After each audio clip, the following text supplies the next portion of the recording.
Starting recording. Show me a time. Hi, everybody. Welcome to Fight Net Radio. Lee Hanish, Andrew Labouche, Miguel Antonio Barragon is not awake yet. So we'll see how that goes when it goes. We'll hope for the best. I assume he'll jump in at some point and take over since I only have Andrew for about an hour.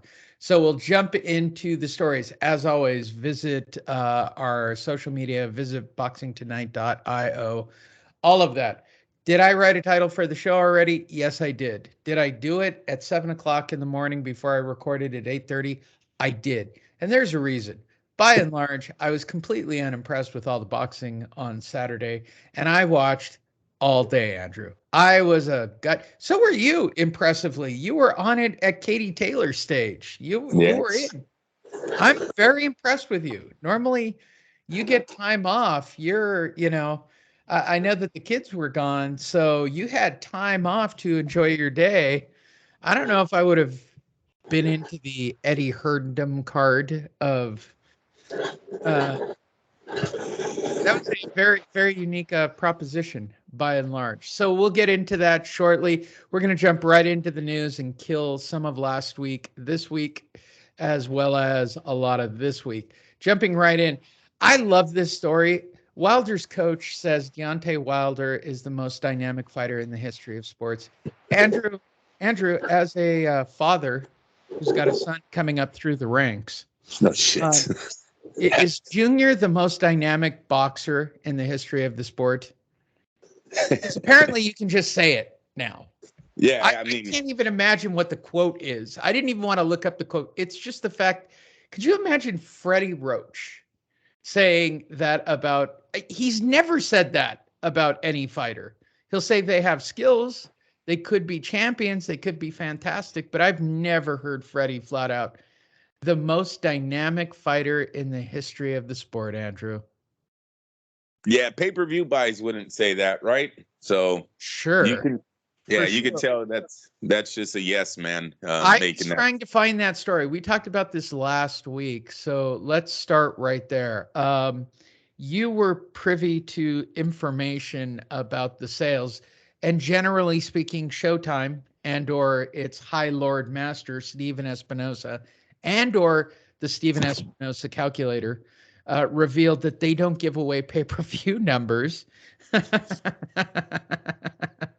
because there are people who have to get paid, which to me is the funniest sentence of all time. You've been given some numbers. This thing didn't sell, from what you've been told. Well, yeah, and I look, and I got this from Rayfield has reported this now, and so did Coppinger. Coppinger, both We don't were. quote Coppinger on the show. Oh Death to shit! Coppinger. I knew Coppinger's name was going to come up because you guys were all over some Coppinger news this week.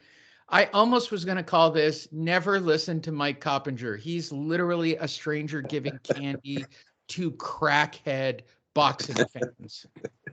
Like, I just think he sits there with his Twitter and just thinks of the craziest shit he can put into Twitter and go, sources. Sources say that Deontay Wilder is going to run naked through the park, then fight the entire cast of 90210. Confirmed. That's what he always puts at the end. Confirmed. What the fuck, bro? Where then the source tells him he's a completely full of shit. Yeah, I never told him that. I said we were thinking about it. And by the way, today we have two new adjectives instead of thinking about wanting to fight somebody. So everybody get ready. We'll probably have an adjective game of describing how you want to fight your next opponent. So what were the final numbers on Wilder's extraordinary pay-per-view? Final numbers? No, For ballpark. approximate Yeah, Espinosa ballpark. numbers. There's 75,000, man. This thing they're saying didn't even hit 100K. Just look, overall, the total was 5 million bucks that they brought in. It's a very sad day for everyone involved. The company hasn't split that money yet. Deontay hasn't gotten paid yet. Uh, I don't know what he's going to end up with, but when your final number is 5 million and you're a $12 million fighter, not But a good. Andrew, he's the most dynamic fighter in history. Malik Yeah, Scott no, and said that's why it. we. Therefore, he's the best heavyweight in the world. Look at this quote. Oh my God. He's the best heavyweight in the world and the most dynamic fighter in the history of the sport. Are we just erasing the Tyson Fury trilogy? I mean, whatever. If he wasn't That. my brother, I wouldn't say that. I'm telling you guys what I know from what I see, not what I think. Oh, that's a good sentence. I'm going to use this on Yeah, somebody. that sounds believable. I like that. Wow, wait, I got to copy. It's so good. If you're watching this, I'm actually copying that and adding it to a Word document so that I can use this in the future. Things Lee say on the things Lee can say.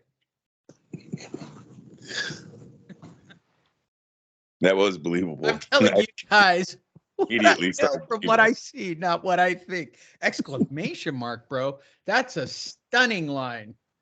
Whew. The problem when you name the show before you start the show, you might get the title throughout the show. Boy, that's a good one. I'm telling you guys what I know from what I see, not what I think. This is the best right here, the best. Well, okay, so I have a question for Malik Scott. What happened with Tyson Fury? I mean, the best would,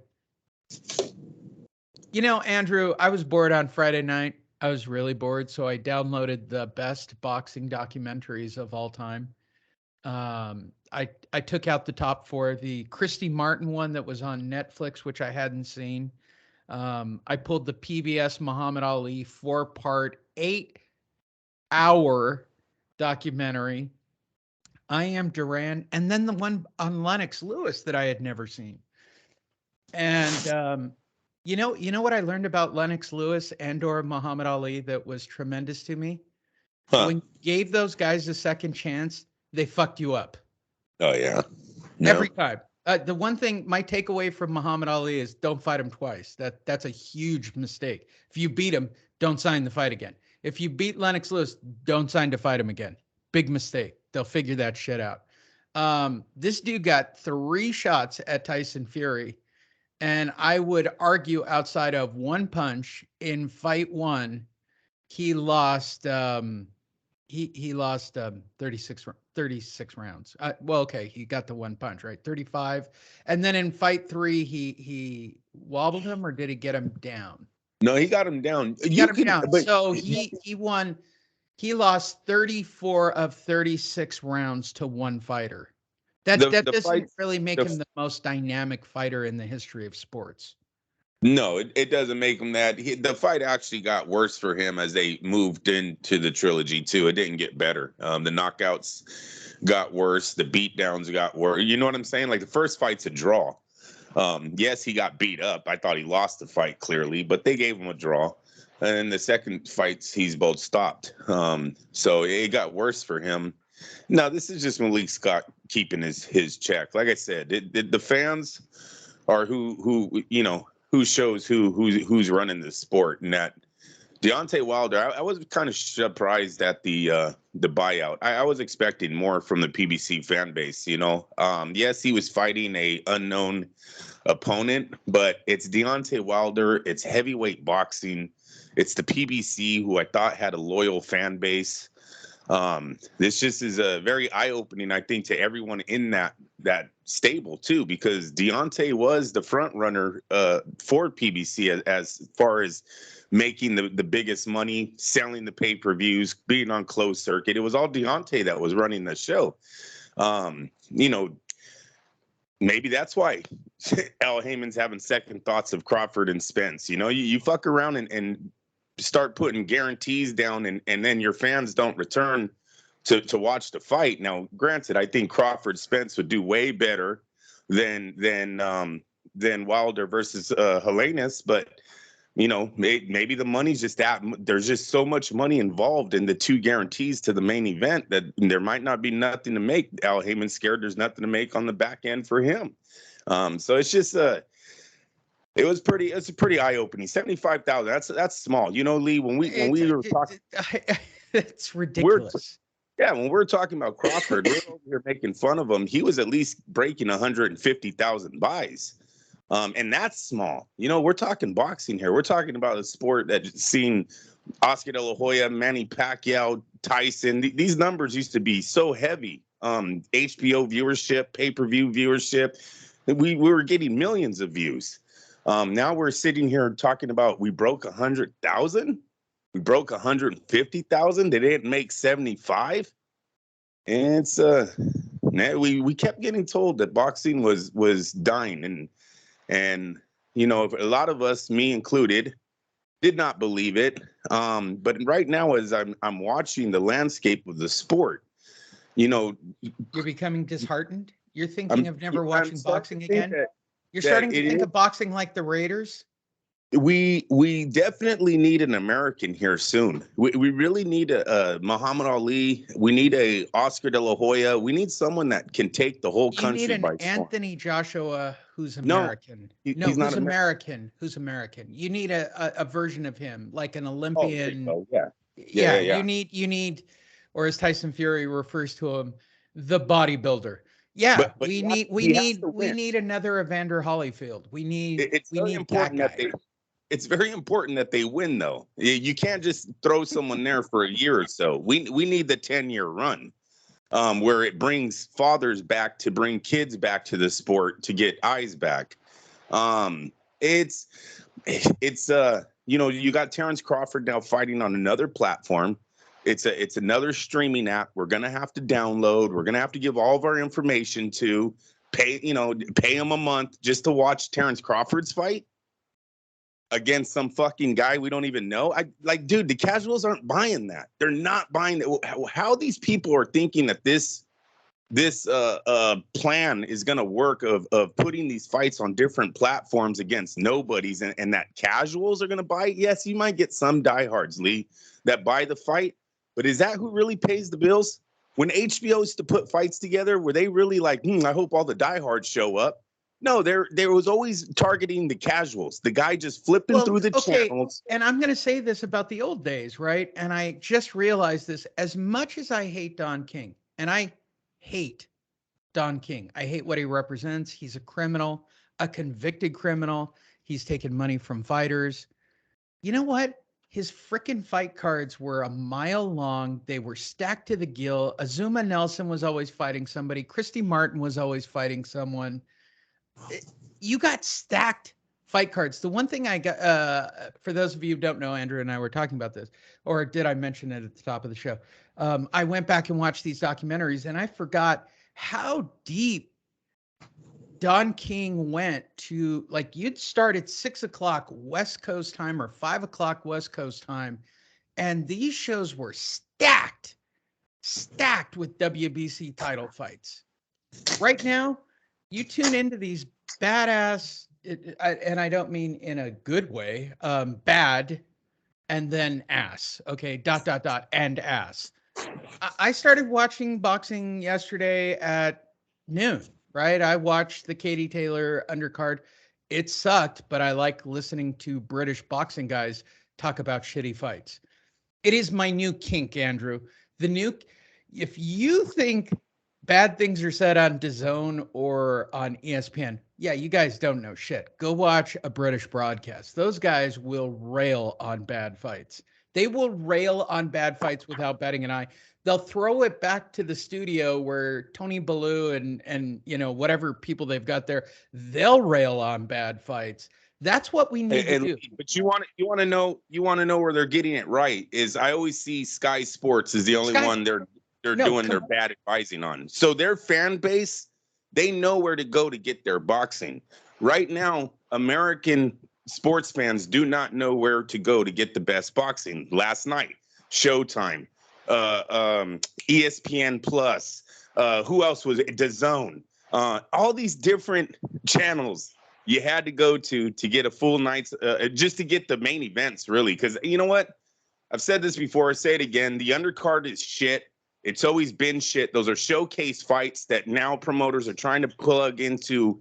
Okay, so what's the point of Nico Ali, right? So you got a kid who's watching those. To be dead honest, we shouldn't be watching showcase fights. Those Yeah, but they're fighters, giving us the they're giving us the option, right? So those if you people are give getting fight fans who are desperate for a drink of water the chance to watch any boxing, no one watches those. Lee, when you go to I fights, did, there's I nobody in did, the stands. I did, Andrew, They're I did, they're and you they know, are just putting those.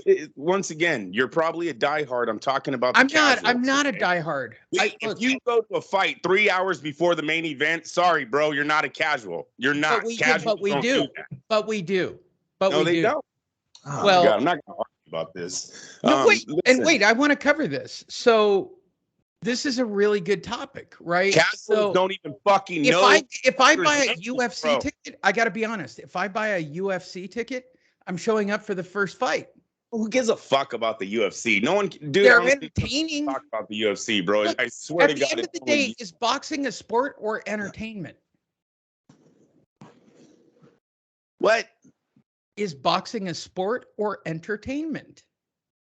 It's going to come up bigger in the Jake Paul fight, but boxing is supposed to entertain the people who pay for the tickets, right? Like, that's the point. Jake Paul is not a professional boxer, and neither is Anderson Silva. Okay, I understand, but I understand that. So but it's the entertainment value. So that's entertainment. Look, I didn't expect anybody to show up to watch me do my shit, right? Like, I totally expected that to be an empty arena. And I'm not sure that they didn't show up just to watch POD, but who gives a fuck? My job is to go out there and do the best and make it a show, even when it's a fucking carnival, right? It's Jake's job or it's Anderson's job to go out there and make it a carnival. It's their job. It's your job. You ask these people to pay. Look, if you pay me money, I put this into my day life, Andrew. You pay me money. We were talking about Deontay Wilder's pay-per-view buys, though. That's what we were talking about. I expect Deontay Wilder to make it a show. Not the same thing. There you go again, saying your time fighting Danny fucking. No. Two things, Andrew, and this is where you and I differ. You believe in the sport still. I believe in the entertainment. I believe that Fight Net Radio succeeds because you and Miguel are into the sport. I'm into the entertainment. I want the buildup. I want Errol Spence to go batshit crazy. Well, that's, look, there is no buildup. Why does Adrian Broner get a contract with Black Entertainment? Because he's goddamn Are you sure that's their name? Or are you just throwing shit out there? Is that the name of the BLK? company? How do you pronounce it? How do you pronounce BLK, Andrew? I get that, but are you sure that's the name of the? I know what why you're thinking it's called that, but is that the actual name of the company, or nobody said what the name of the company is? So I'm just jumping in front of everybody. Ay. I'm never. You want to know a fun fact? My wife is thinking of running for city council in the future or any political office, and I go, "You're not going to win." No. She goes, "What are you talking about?" I go, "You Fight Net Radio's out there." She goes, no, what's on Fight Net Radio? I go, "You're never gonna win office." I go, "I am gonna be a slam ad in the campaign against you." Her husband does a boxing show where he belittles everyone, including white people. No, listen. We laugh. You know what? We laugh. I know you're all fired up, Andrew, but we laughed about it. We laughed. Everybody wants. We think it's all funny and games. We thought it was funny when boxing changed, went away from HBO. We all thought we had won. Oh man, $1 billion coming in. El has $1 billion. Eddie Hearn has $1 billion. Top Rank just got bought out by ESPN. We're doing so lovely. 5 years, 6 years later, we're over here like, does anyone even know that fights are happening anymore? Seriously, I'm not getting phone calls like I used to. Bro, it was so much easier for the casual to look at Showtime or HBO and be like, oh, yeah, I'm going to watch that fight 2 weeks from now. Yeah, I seen the 24/7 started yesterday. Yeah, I checked it out. It was pretty good. I'm going to watch those guys. That's what we used to have. We don't have. Oh, yeah. No, they do it. They do it. They just do it on YouTube. They do it on Twitter. I watched the Once again, Lomachenko build up, but it's not the you keep same. going back. I hope you're saying that to defend my argument about the different I platforms and am, how I am, channels- I am, I am defending channels do you not on. go to YouTube to look up two fighters that they don't know. You have Well, to remember, HBO used to expose them to people they didn't fucking know. They'd be like, Completely agree. Wait, Andrew, I'll use a bigger mainstream. So Hard Knocks was a big thing on HBO, right? yes, Right. yes. Then they moved it to Showtime. It didn't work so well, and now it's kind of in this streaming thing. Guess what? Nobody did you do you know who this year's Hard Knocks was? I used to know every year. And for those of you who don't know, like our Australian producer Sam Navajero, it's for football, which is the biggest sport in America, and Yeah. apparently watching this morning, Europe as well. You guys dig American football. Do you know who this year's Hard Knocks was? No, I don't. It was Detroit. And they're still shit. trying to push on the streaming platform Hard Knocks with Showtime. Like nobody watched it. So HBO was this massive platform that, and I'm going to say it, Big Bad Bob. Wait, my headphone, Andrew. In my headphone, I've got two things. What would you like first? Good one A or good one B? Good one, A. Good one A. We are joined on the line by the guy who got soap in his eye or his jizz in his eye, Fight Fiend Mix. Oh, there Miguel he is. Antonio Barragan. How are you, my friend? Good morning, gentlemen. Half drunk, still half hungover from last night. I am so proud of you. Is everybody still not home in your house? No, everyone's home now. Oh, Everyone's so home you now. got drunk when everybody got home. Well, So I mean, you had literally a month alone. Didn't do anything stupid. You waited till they got back. yeah, Andrew they had is to home see. alone, and he winds up watching daytime boxing. You guys are completely out of fucking line. Like this is the most backward thing. All right, good. Are you ready for good time B, Andrew? In my defense, I have a wife that would probably takes 8 hours to get ready. So I had a lot of. How many people? Wait, Andrew. How many? For those of you who don't know, Andrew went out to a party last night. He was the Energizer battery, and his wife went as the Energizer bunny. Very cute. How many people asked you besides me, where does the battery go?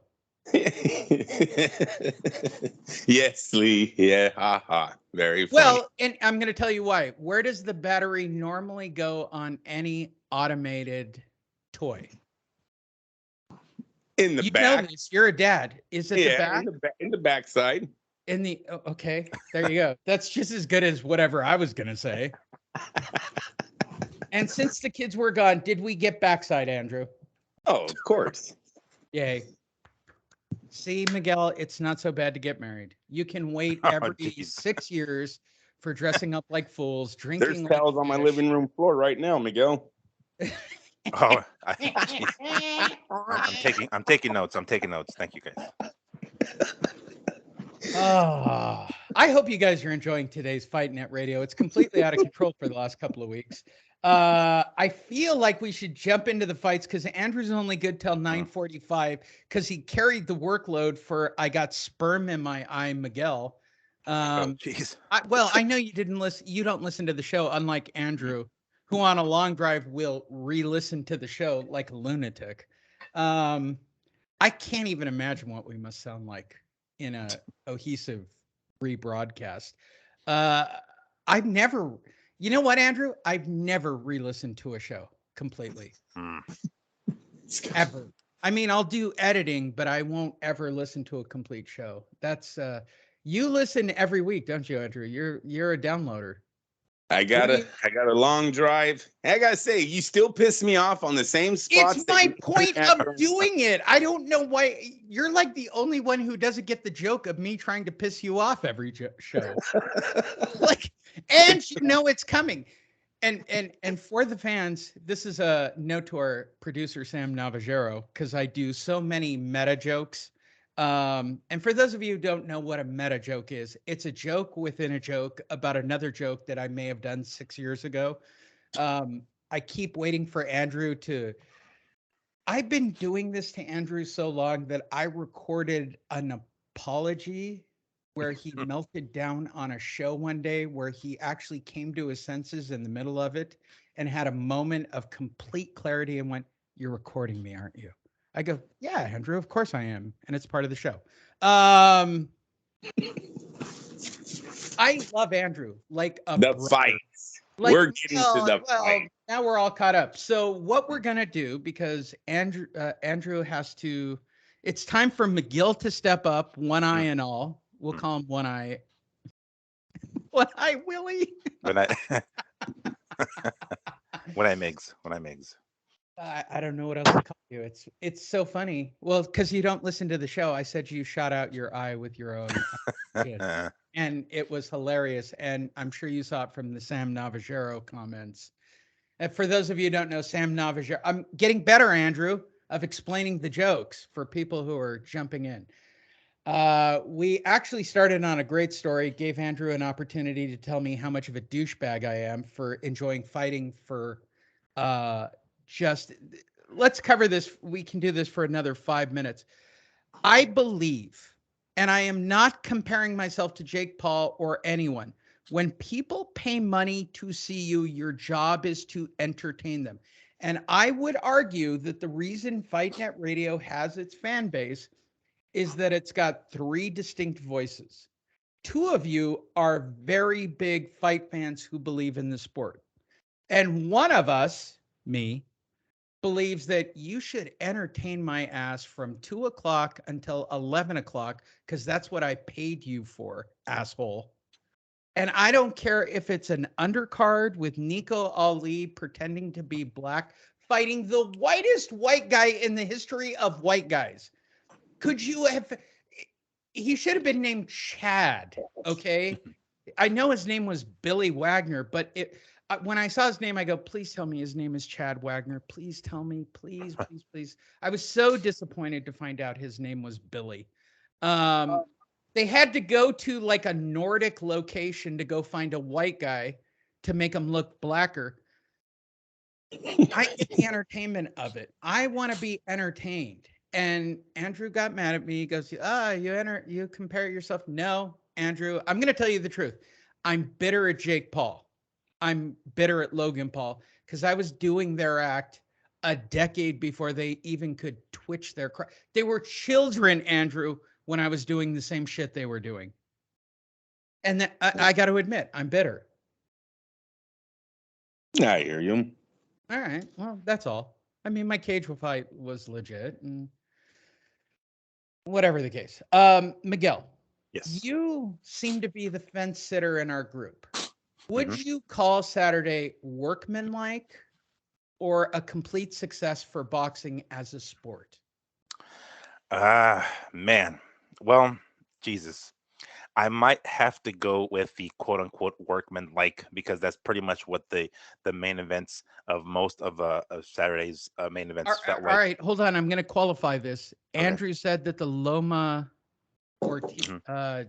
Loma fight was great.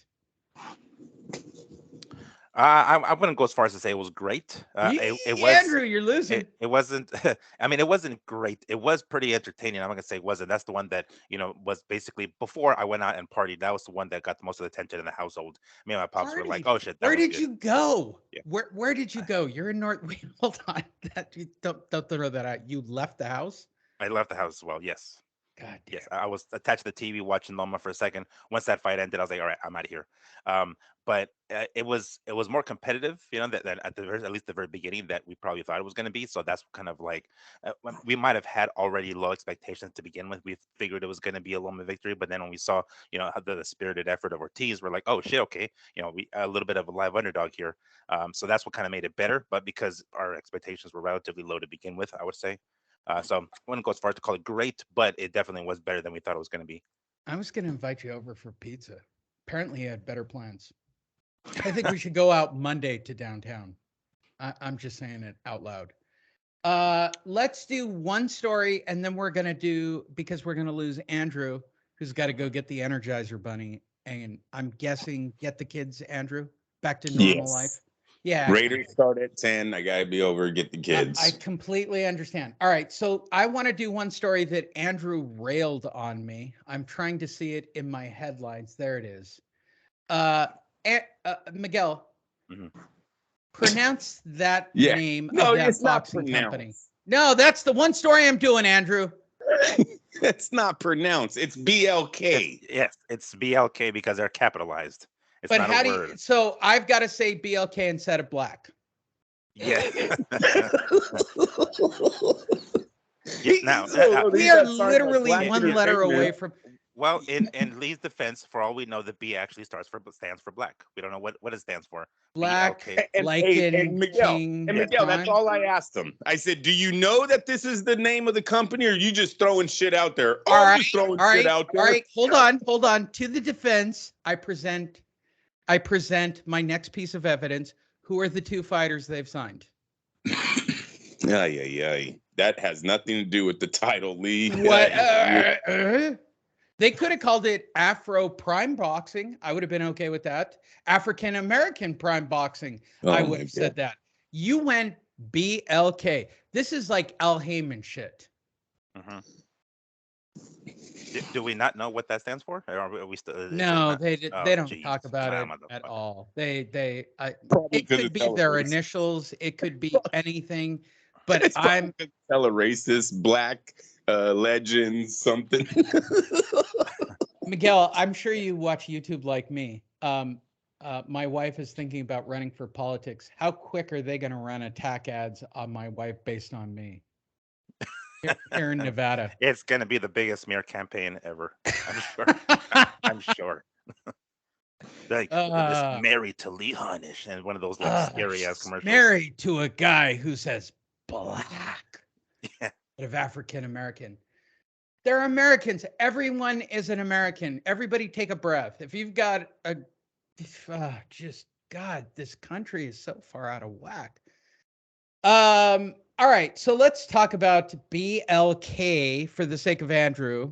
BLK Prime Boxing. They have signed two fighters, Terrence Crawford and Adrian the Problem Broner.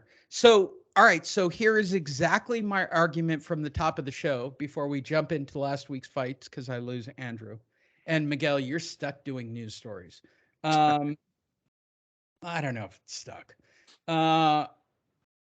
You get one of, if not one of the best technical welterweights that we've ever seen in the sport, and then Adrian Broner, who is, well, Andrew's old enough. Do you remember the Shmoo, Andrew? The what? The Shmoo, that kind of jiggly mess of a. Yeah, you're not old enough for that. Nah, I don't remember that. Call it. All right, Andrew, when you're driving around the streets of San Francisco and they roll, tar or concrete onto the street to repair it. Yeah. Kind of that hot, sweaty mess of a goop. Okay. I would argue that Adrian Broner is the hot, sweaty goop of boxing. Yeah, I guess I would agree with you. He is definitely the dark side of boxing, right? Brings a lot more bad than he does good. Even though I do think he has one more fight left in him. I think he's got many if he will rob a liquor store next. To me, this fight works. It's about getting there, though. You see, with them putting a fight in between Crawford and Broner, I don't know if they generate enough money to get their other pay-per-view off, right? Because they're saying that that Crawford is getting the highest paycheck he's ever made in his career with this company for his next fight. And then Adrian Broner said he's making millions of dollars just signing with them. Where are they getting this money back on these first two fights? Because we know they're not going to make shit. They're not Adrian Broner versus whatever showcase they're going to put in there. Store, Andrew. Don't worry. BLK minus I don't know if that really translates into people subscribing to your BLK platform. You got to remember, you have to go to the streaming app download it, buy it, do whatever you have to do to get it on. I don't know if robbing a liquor store makes people go, oh, you know what? I'm going to go buy that BLK Prime today. I heard Adrian Broner robbed a liquor store. Well, no. Okay. The only way to test this, and no one will do it, right, is to run comparative pay-per-views, like Adrian Broner fighting whomever and Deontay Wilder fighting whomever. You're late, Miguel. We did a Deontay Wilder story, but because he only did 75,000 pay-per-view buys, I would argue Adrian Broner does more pay-per-view buys against a nobody than Deontay Wilder. That might, I mean, if it's only coming in at 75, it might, but you have to remember, Terrence Crawford was with the biggest company in boxing. Terrence Crawford is one of the biggest. For exactly the reasons of what he is.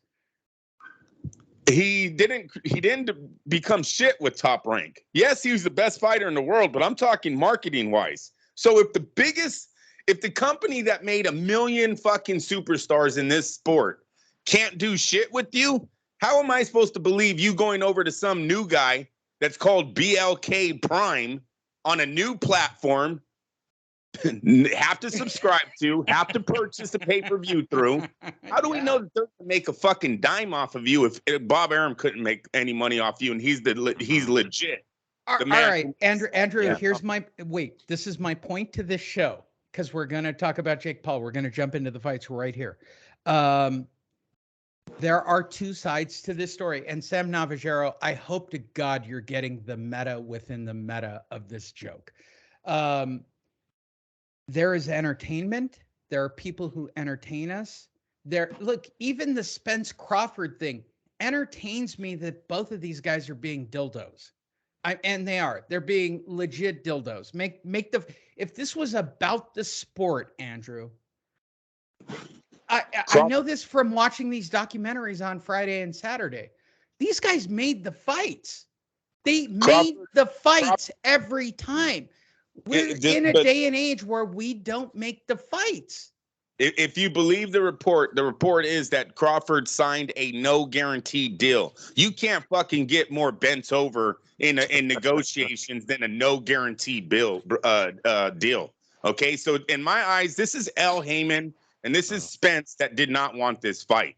I mean, you literally get a guy go, all right, fuck it, I'll just fight for 5 million, or I'll fight for whatever the total is. Can I at least see the receipts? Nah, you can't see the receipts. Sorry about that. Yeah, fight's off. What? Like, how much more did Oh no, that's the best. No way. The Stephen Espinosa, we don't tell you what our pay-per-view is because people have to get paid. That is literally the craziest shit I've ever heard in the history of boxing. Tell me you don't want the fight without saying it. You know, like, it's their side. It's their side. It's their side of the street. Fuck them. It is not Crawford. We believe, and almost every reporter is saying, Crawford except Coppinger agreed to a no guarantee deal. Well, then come on, we know who the guys that are holding up the fight. It's been the same guy that I told you guys last week that didn't want the fight for 7 fucking years. Miguel, I'll tell you one more time because I love saying it. I love saying this to PBC guys.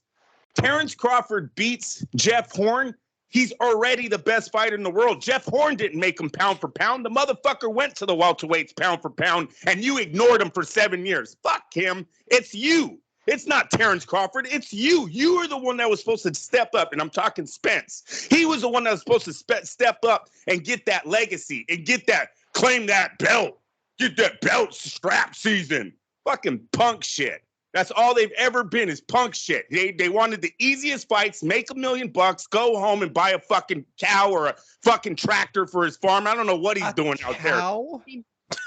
Wait, hold on. Bam, bam, bam, bam, bam. There you go, Sam Navajero. You got what you were after. You got an Andrew.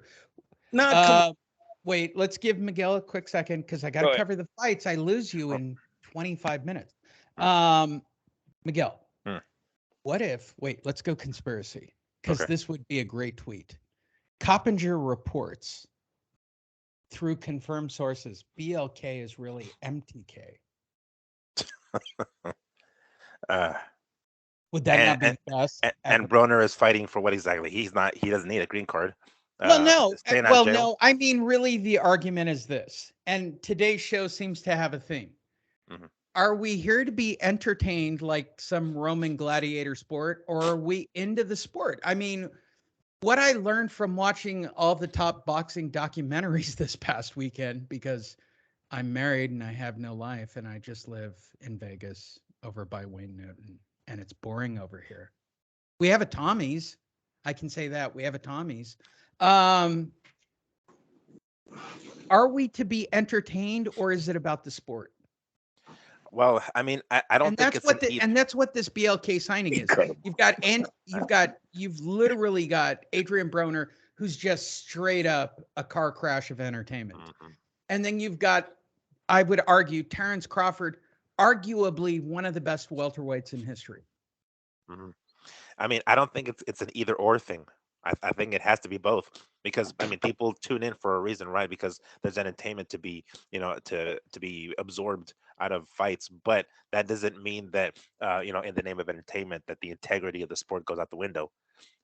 Like I think it has to be half and half. Now, I will say this: it does. If we're talking about like either or, and the meter is right in the center, it's gonna have to lean towards entertainment a little bit more than the integrity of the sport. That's just the way it is, unfortunately. So, Okay. So I'm following you. So this was the argument before you just showed up. And Andrew jumped down my throat, which I love to. By the way, Andrew, I love it when you attack me. If you paid actual money, right? You're taking Pops to a fight, and I've taken my dad to a fight. Like we've done this.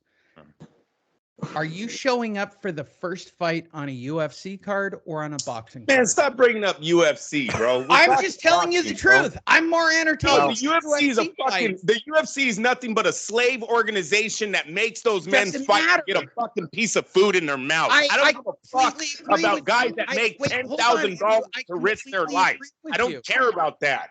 I agree with you. Well, then stop saying the UFC. Say boxing, because that's what we're talking here. Well, okay, Andrew, you buy a ticket to a Raider game. You showing up in the second half when the game actually matters? Or are you showing up at the beginning? That doesn't make sense. That does not even make sense. It's the same thing. What I am talking about is forever, before streaming apps and all this shit that needed content to just fill, nobody went to go watch showcase fights. I have been to so many fucking professional boxing matches. I have went to so many empty arenas. I don't know what league. What's your first fight that you paid for? What's your paid? They are shoving useless content down his throat. He's the one watching it, not anyone, not me. All right, Andrew, paid fight. You actually paid cash. What was your first paid fight? Lee, I'm not even. It was in Sacramento. No, I think this is a great argument. No, it's a great argument. You are wasting time here. This is not. I think this is really the problem with what happened on Saturday. We all sat around on Saturday, except maybe Miguel, who was plotting going out and getting drunk with his eye patch. You and I, Andrew. Look, let me ask you this. Has anyone seen any highlights of Nico Walsh? Because I haven't. I haven't seen one highlight. By the way, I tried to get a YouTube clip of Nico Walsh. They won't do it. Against Chad/Billy. Nate Diaz stepped over to boxing last night. Has anyone seen a highlight of that? I haven't. There are no clips. I agree with you. Andrew, I don't disagree with you. The undercard. Because you know what, Lee? There's about 1 million fucking highlights of Silva versus Paul out there. There's highlights of Katie Taylor out there. There's highlights of Jojo Diaz out there. You want to know what all these have? They're all the main fucking event. They're all the main events that get the highlights. No one watching a fucking undercard. No one can even say the name of the opponent that Nate Diaz was facing. I love you, Andrew.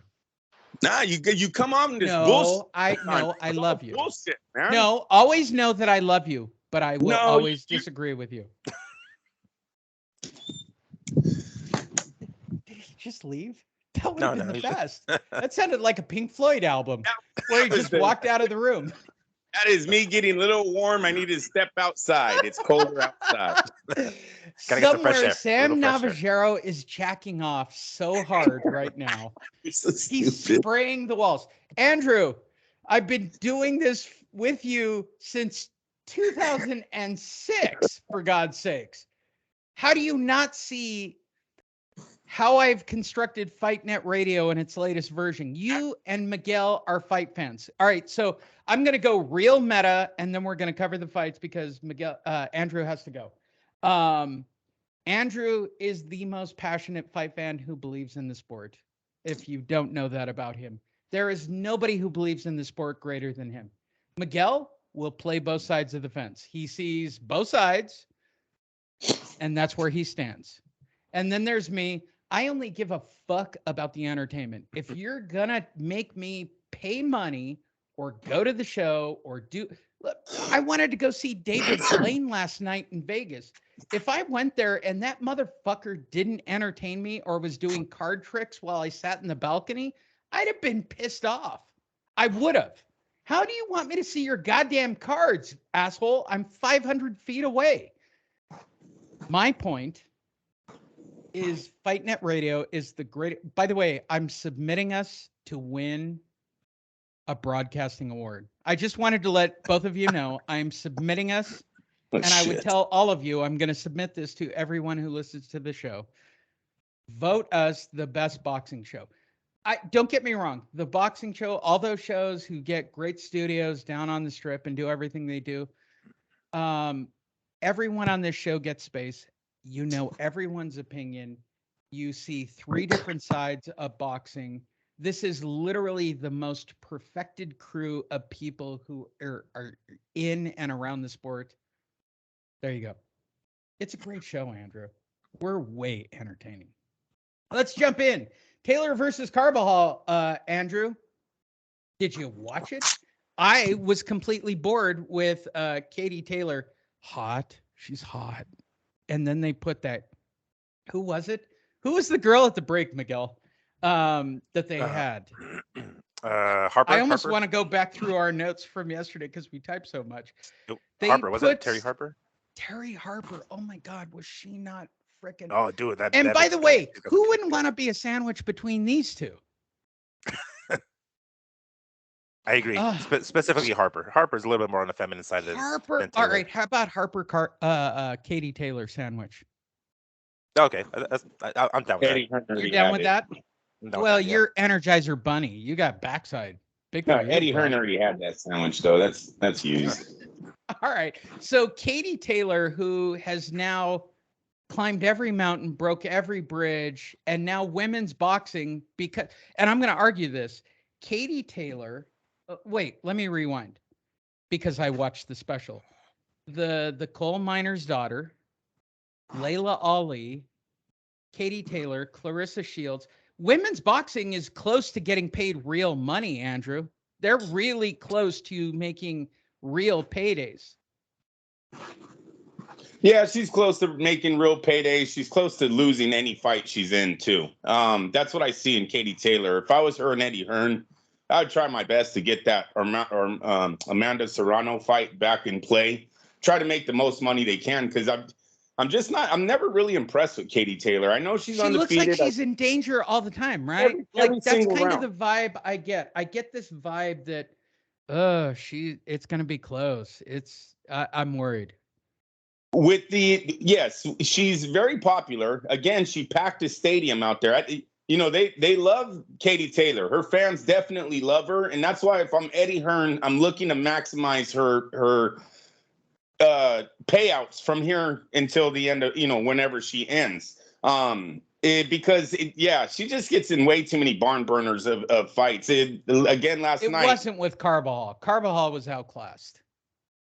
She has moments where she looks vulnerable, Lee, and that's what I think I'm talking about. Is she plays the edge, I think, a little bit too much for how much marketing she has behind her. So if I'm Eddie Hearn, I don't know if I want to put another one of these nobodies in there. I know they're making money, but that Serrano fight is probably going to be, like you said, $1 million payday for both of them. $1 million payday.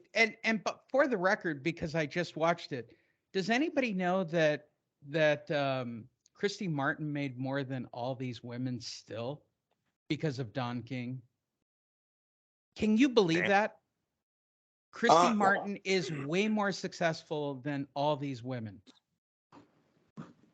I because don't of know. Don King. I don't know their net worth to say that. I know Christy Martin made $1 million with her one fight with who was it? You Lucia think Katie Riker. Taylor's made $1 Yeah. million?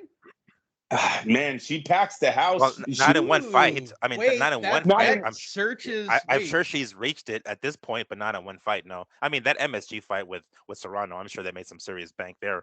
But I mean, over the course of her career, I think she surpassed $1 million. Maybe not in one fight. let's see what she's worth. Katie Taylor net worth, how much I make, blah blah blah blah blah. I'm intrigued. I mean, Mhm. because there's a Clarissa Shield that story that I'll take out because where Andrew's not here, but yeah, they didn't even give her a number. Like, how do we not know Katie Taylor's net What? worth? 2 million. She's worth 2 million pounds, Okay. which would be about 3 million or 4 million. All right, she's slightly more successful, I guess. her fights lead the two fights that I've seen Katie Taylor, and you know what? It's probably even three because she's been on the zone for a while. They're always packed, man. They Well, I definitely would love argue she's going to be popular because of Michaela and everybody else last weekend. Like, there is a growing movement that we're watching in real time where women's boxing. I had argued for literally years on this show that women's MMA was more successful than women's boxing, right? Mhm. And now we're seeing this rise because of Michaela and because of Katie and because of Clarissa and Amanda, that women's boxing, it was not and I guess that the ceiling, that's the term they use for the woke youth, the ceiling was broke by Christy Martin, right? But now these girls are really getting a chance. These are girls who grew up watching Christy Martin, and now they're getting a chance to showcase. My issue is this: I'm not thinking Katie Taylor's going to knock her out. I've got to watch this because I like boxing, Andrew. She's not going to knock her out. She's not. She's no. never, That's she's one of almost her never problems. knocked anyone out. Yeah, that's one of her problems. She has no power. She has no power. Miguel, what did you think of the fight? Katie Taylor takes another, moving closer to yet again another Amanda Serrano fight. Yeah, that's that. I mean, that's kind of one of the issues with with women's boxing is that No power.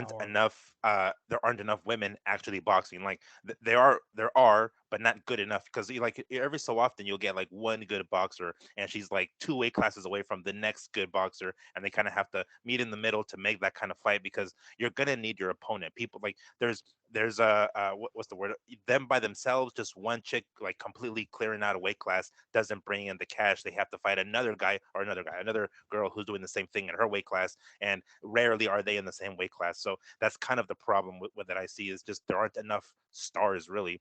um and I'm not sure if it's that much of an appeal for women to continue boxing. And I mean, yeah, I'm sure they're going to continue doing it, but this is kind of the thing. We've seen Serrano fight in way smaller weight classes, 130, 126, 122 even. So they're kind of forcing this 135 fight with Katie Taylor, and that's what they did, right? And ultimately, the natural lightweight in Taylor won.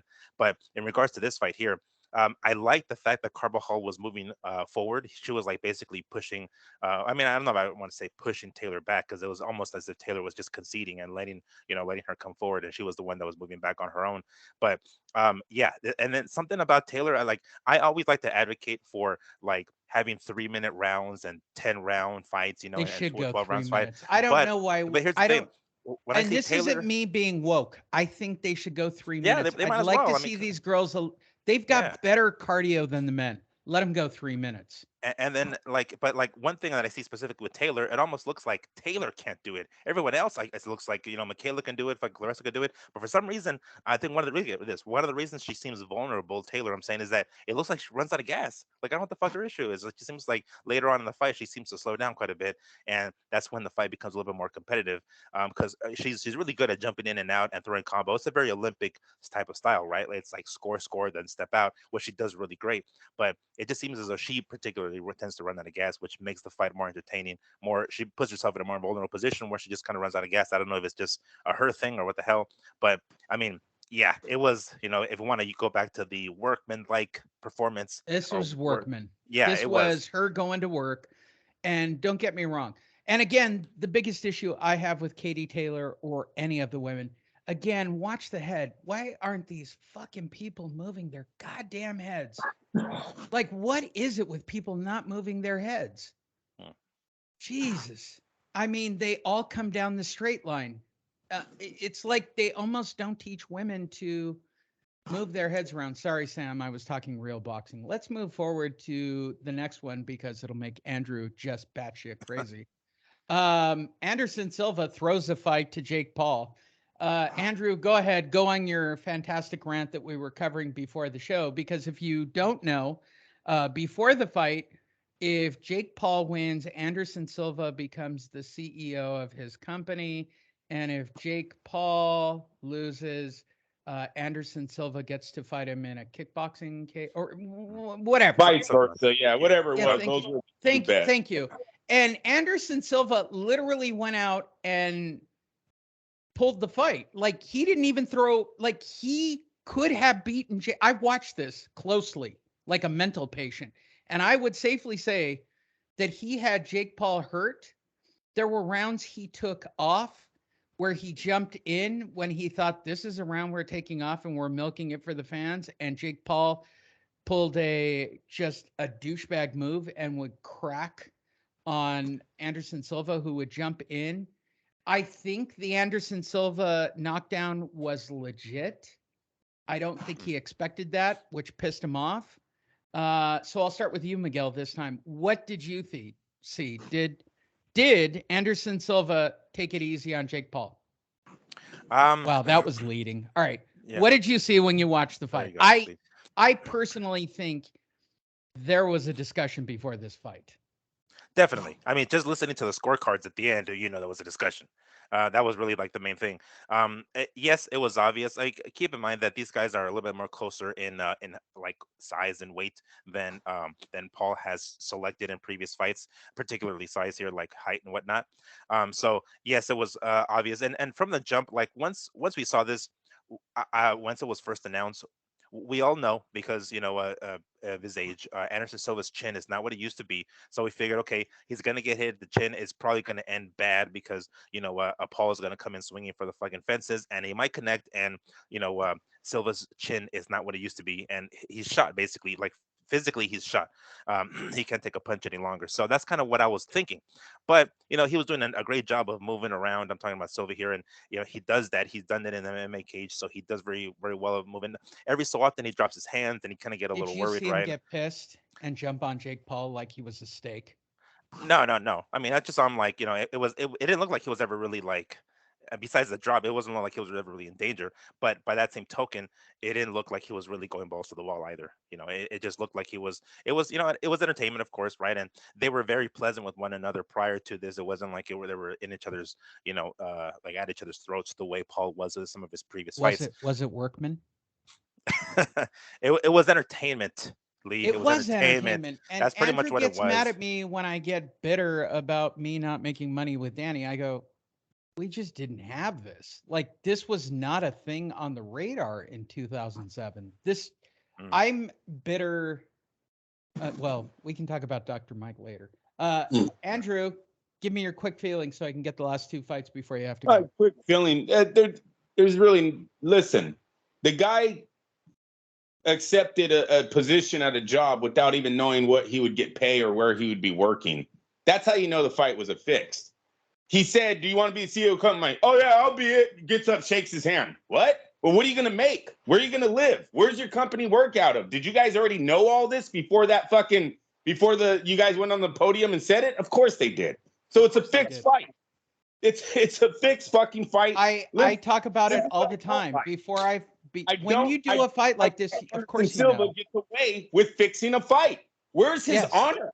Where is his fucking his don't they fight for belts in the MMA? Don't they have honor in the MMA? Isn't there discipline? All that bullshit. Now you're telling me that every single MMA guy that comes to fight Jake Paul is fixing the fight?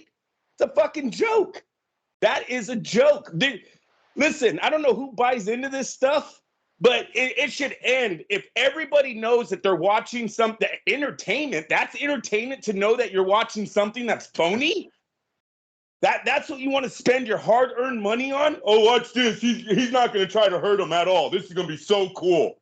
They sold more tickets than Deontay Wilder.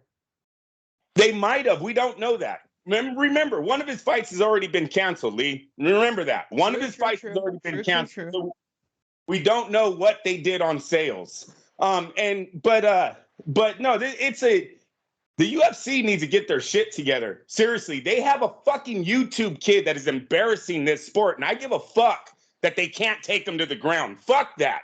This sport, this UFC sport, these guys compared themselves, their striking ability to boxers so many times in the past. Joe Rogan made a fucking career of going, oh, that reminds me of Muhammad Ali. Oh, he looks like Manny Pacquiao. They always reference boxers when they're doing their own fucking MMA fights. Where is it at? Go get your fucking Muhammad Ali, go get your Manny fucking Pacquiao, and take out the YouTuber. Why is there a YouTuber who's embarrassing a professional sport? A fucking joke. Bam, bam, bam, bam, bam. Yeah, if I was an MMA, wait, I gotta speed through this. I'm gonna lose you in a couple of minutes. Brandon, the greatest striker of fucking MMA history, couldn't do a fucking thing to a YouTuber. A guy that was wearing a fucking panda outfit 10 years ago. A kickboxer. Yeah. With no head movement. Again. What is it with no head movement in this sport? If I'm Dana White, I've got to be a little fed up. If I'm Dana White, I've got to put a hit out on this guy. And I don't mean out on the fucking streets. I'm talking about I need to look at my stable and start going, who the fuck can knock Jake Paul out? We're going after him now. Yeah. Fuck him picking on us. We're going to start picking on him. I'm sending my baddest fucking dudes to his fights to fucking get a fight with him. Dana White needs to start thinking about that because you're a fucking... no, I would love... Wait, okay. Arguably, I would say this. Morning, to ever say that any of those guys could get in the fucking boxing ring with a professional boxer. Again, the MMA looks like a fucking embarrassment. You can't even... All right, Andrew. Andrew, I have a couple of minutes with you. Would you rather see Jake Paul against Francis Ngannou? Hey, Dana White needs to make whatever he has to do. That's a good fight. Lee, whatever he has to do to prove that his strikers can beat up an average Joe, you need to fucking do it because that was your greatest. Last night, that was your greatest striker of all time. You guys said it, not you guys as you two, but I'm saying the MMA world. That's how they used to describe Anderson Silva. He didn't look like shit last night. He got beat by a fucking joke. This dude isn't a professional. This guy didn't do amateurs. He has no medals. He has no fucking Olympic fucking background in anything. I don't even know if he's ever won a state title because seriously, I think that would be all over the TV if Jake Paul had won anything as an amateur. He never won shit. Embarrassing. I'm wondering what you said after my fight. Take the MMA in the boxing ring and makes them look fucking stupid. Yet you guys are supposed to tell me that these guys, that Ngannou would go toe-to-toe with Tyson fucking Fury? Oh, fuck out of here. It's so stupid. I'm starting to worry about what you told people when you got back from my fight in San Diego. I'm just saying it out loud. What? Never mind. Yeah. All right. JoJo versus Zepeda. So obviously this is a loser leave town, and they both showed up for the fight. I watched it. I was impressed with both fighters. It's the story of two different fights, which is Zepeda waiting for JoJo to show his experience. It was a definite Workman-like performance. I don't think we can argue that. Zepeda was definitely the aggressor. He is definitely the star in Oscar's eyes. And to tell Miguel, yes, Oscar was there. Yes. And they shot him with completely empty bleachers behind him. And then they went to an outside look. And then my favorite comment of the night, for those of you wondering if I watch every moment of the fight, they said at one point, yeah, Zepeda throws a lot of punches, but they've got zip on him, not like you, Sergio. Oh, God. That was said by Todd. And Todd actually, the first time I've actually heard Sergio stand up, he goes, low blow. Low blow. So I'll start with you, Andrew. What did you think of this particular fight? God, I gotta stop getting commercials on my YouTube channel. I didn't watch it yet. All right, hold pull on. Miguel, I'll come back to you on this topic because I want to give Andrew a chance. Let's jump over to Vasily Lomachenko so we can cut Andrew loose. Because he's got to go pick up the kids. He was taking care of the backside of the Energizer Bunny last night without kids. I would want to do a CSI on the entire house from last night. All right. So Andrew swears to me this was a much better fight than what I saw. So Andrew, what I saw was a very Vasily Lomachenko. It wasn't Vasily. It was, I would argue this. When I go to a Vasily fight, he looks fast. He looks clean. He comes in hard. He's throwing punches from angles. This guy shouldn't have been effort, in my opinion. And Ortiz showed up for the first 5 rounds and gave everything he had before Lomachenko took over. But even when he took over, I wasn't that impressed. Yeah, listen, Lomachenko is over 34 years of age now. I know they're saying he's 34, so he's on the downside of his career, Lee. At any moment, he could wake up and not be the fast-moving Vasily Lomachenko that we're used to seeing. That could have been last night. He fought a bigger opponent. The guy was bigger, had a longer reach. He was 26 years old. He's from America, so we know the date of the birth is right. All right, the papers are right. He's 26, so he's extremely younger. I don't see any. I was not surprised that he looked a little bit faster. What I was surprised on is his IQ, the way he was able to move with Lomachenko, the angles he battled. They were battling angles all night. The tape. He clearly watched the tape. This was a very high IQ level of fighting in there. That's what this was, a pitching count. This wasn't a home run thing.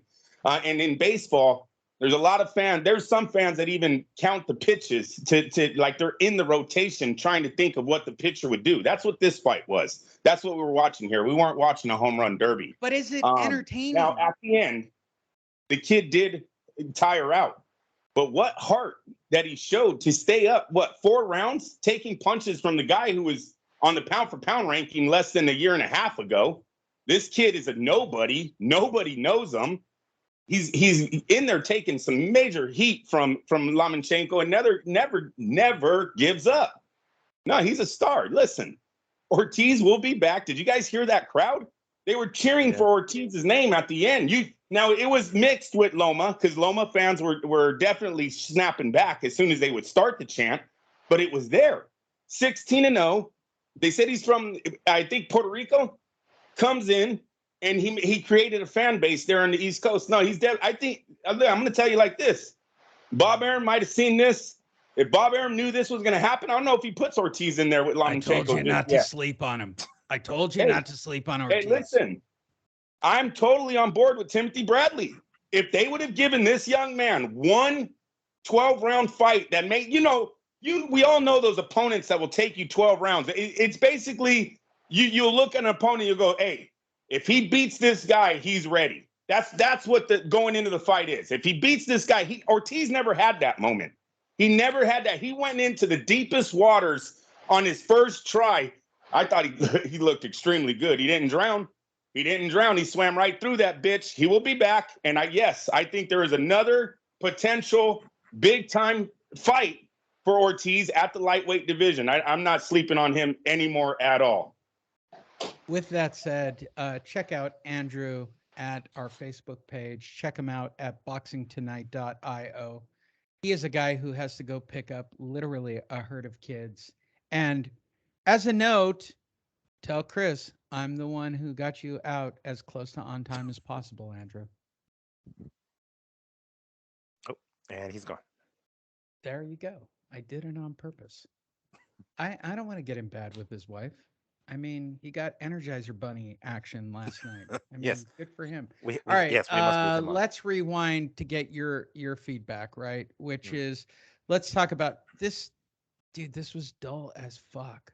This look, in my opinion, this one was better than Loma. It was back and forth, and don't get me wrong, Zepeda looked great. I mean, but Oscar constantly, and again, shout out to DAZN. don't show the empty parking lot. Don't show that you've only the got the fans empty on one seats. side of the arena. Don't do that shit. Okay? It's a bad look. When they interviewed Oscar, Yes, literally it was dude, with you can see empty behind him. stands Yeah, behind him. yeah, Bro, what are you doing? yeah. At least go to Shoot an the area where there's ring, like plenty shoot of people. something. Jeez. Yeah, exactly. With the ring behind you, because I mean, they have one hard camera. Is generally how it is, right? And then a bunch of other ones. So it's like at the very least, if all the fans are behind that one or like in front of that hard cam, then have the interview there so you can see tons of people. Because man, every single time that a couple of times that they interviewed other people, Oh, and the one of parking which lot shot. Oscar, Right after the gosh, Oscar interview, you did the parking jeez. lot. Are you telling me there are no cars in front of this place? It's got the smallest parking lot in the universe. Mm. In fact, like there is a whole complete economy about people trying to park over by the market across the street that tow cars away. I know this for a fact. The best part of media, you get free parking. Hmm. But I watch every night as I would drive home from fights at San Diego, since it's now a stop. People standing out in front of the tow yard trying to find parking. Hmm. All right, what did you think of Zapata? What did you think of JoJo? Because I am telling you, they sold his ass. They sold JoJo till the last minute. Like Hmm. he could just come back. They did. I mean, to some degree, I don't think the announcers expected this kind of fight out of Cepeda. I mean, they knew that he was going to be in there the entire time because he's undefeated, and he has some, a significant amount of knockouts, of course, over taxi cab drivers and taco vendors. So it wasn't like this dude was like whooping big names asses or anything like that. But they expected Cepeda to come in here and be a good opponent. Really, they weren't expecting this, and because of that, I think that they were just still kind of painting this picture that Diaz could come back at any moment. And a couple of times, I think it was the second or the sixth round there, he landed this like right hook on Cepeda that kind of stunned him for a quick second. But really, that's all it was. He like stopped him dead in his tracks. But then, a few seconds later, Cepeda kept coming back, and then he couldn't do that again. Um, I at the very beginning of the broadcast, I think they said something along the lines of like this is a crossroads type of fight for Diaz. And at first, I was like, what really? Like, I mean, Yeah, he's only kind two of is. losses. And I Yeah, would make it, I was thinking about it right now. I would make an argument. He's got to get rid of his dad. He's got to that go it get a does. real I thought trainer. really says his pops. I could have sworn his pops already let him go, but I mean, No, he if was in that's the the case, corner last night with mm, Joel Diaz Boxing Club. Like it was still all ah, family. yeah, all right. Because when they mentioned that, I was like, what? And then like watching this fight, I was like, oh shit, you know what? I think they're right. Damn, this isn't looking because I mean, really, the only two losses on his what is it? His career, his record is to two guys, Russell and fucking Haney. So it wasn't like he was losing to chumps, but then he now he loses to someone like Cepeda. And again, that's not to say that Cepeda didn't earn the victory because he put it everything in there. Like he came in with nothing to lose, really. He came in here as like, I'm in the main event. I'm fighting Jojo Diaz, who is coming off a loss. But here's my this is my ticket. This is my chance to really put my name on the map and lightweight. And damn, if this fight was more entertaining than the Loma and Ortiz fight for me, Oh because yeah, this one was by man, far these it guys were was. throwing. But is it the announcing or Well, is it the fight uh, itself? I mean, the I think one it's the thing fight I itself. I could get have out had it of with no watching a commentating. Super Saturday, there are Uh, at least two fights that don't have sound. don't have sound. Uh, Well, I've got multiple screens going and right, I'm right. watching multiple fights. And I was watching this one without sound while I watched the, a different fight. I keep arguing the same thing, which is if I paid money, I'm not paying money for one fight. I'm paying money for Mm, the fight card. I mm, just am. I'm paying to come for the day. And don't get me wrong, the UFC fight card on Saturday was a complete shit show. It yeah. was not great. It was Mm, dull. Um, there were a lot of bad fights on their fight card as well.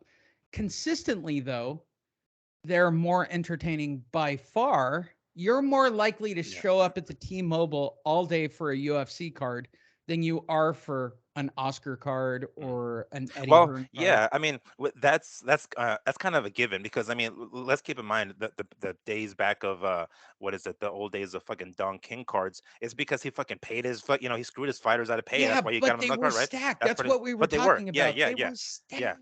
Which is what basically Dana is doing. Dana is the Dana White. I mean, sorry, the Don King of MMA, really, and that's really the reason that because I mean, keep in mind the formula is different. You watch a UFC card from beginning to end and these guys are professional, fighters. When you watch a boxing card from beginning to end, the first fights are just, young cats Oh building yeah, up the with records, 5 people in the fighting, arena. yeah, Yeah, yeah, fighting, yeah, yeah, yeah, but yeah. fighting nobodies, you know what I'm saying, and getting wins. So you don't want to tune into. I mean, you would do as a fan, you want to tune in to watch these guys so you get to know them before they become superstars. But really, as far as entertainment goes, you're not tuning in to watch, to be entertained, watching a young cat, like Keyshawn, what's his name? Keyshawn, I forget his last name, fight some fucking ass, some no name, and whoop his ass in like 3 rounds. It's like, all right, well, I'm not really tuning in to be entertained to this. I'm tuning in to see how, this guy's career progress. You tune into a UFC card, those undercards, yeah, those guys are those guys. Nobody's building anybody up. There is no, one guy patting his record against another guy. You're watching like two dudes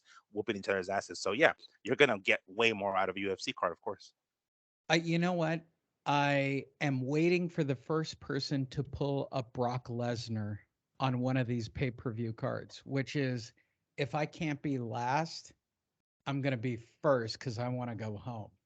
And if we get like a Gervonta Tank Davis versus, whomever as the first fight, On the um card. Shit. right. I thought that was the literal most brilliant move in WWE history of having Brock walk out for the first fight going, if Brock can't be last, Brock wants to be first because he wants to go home.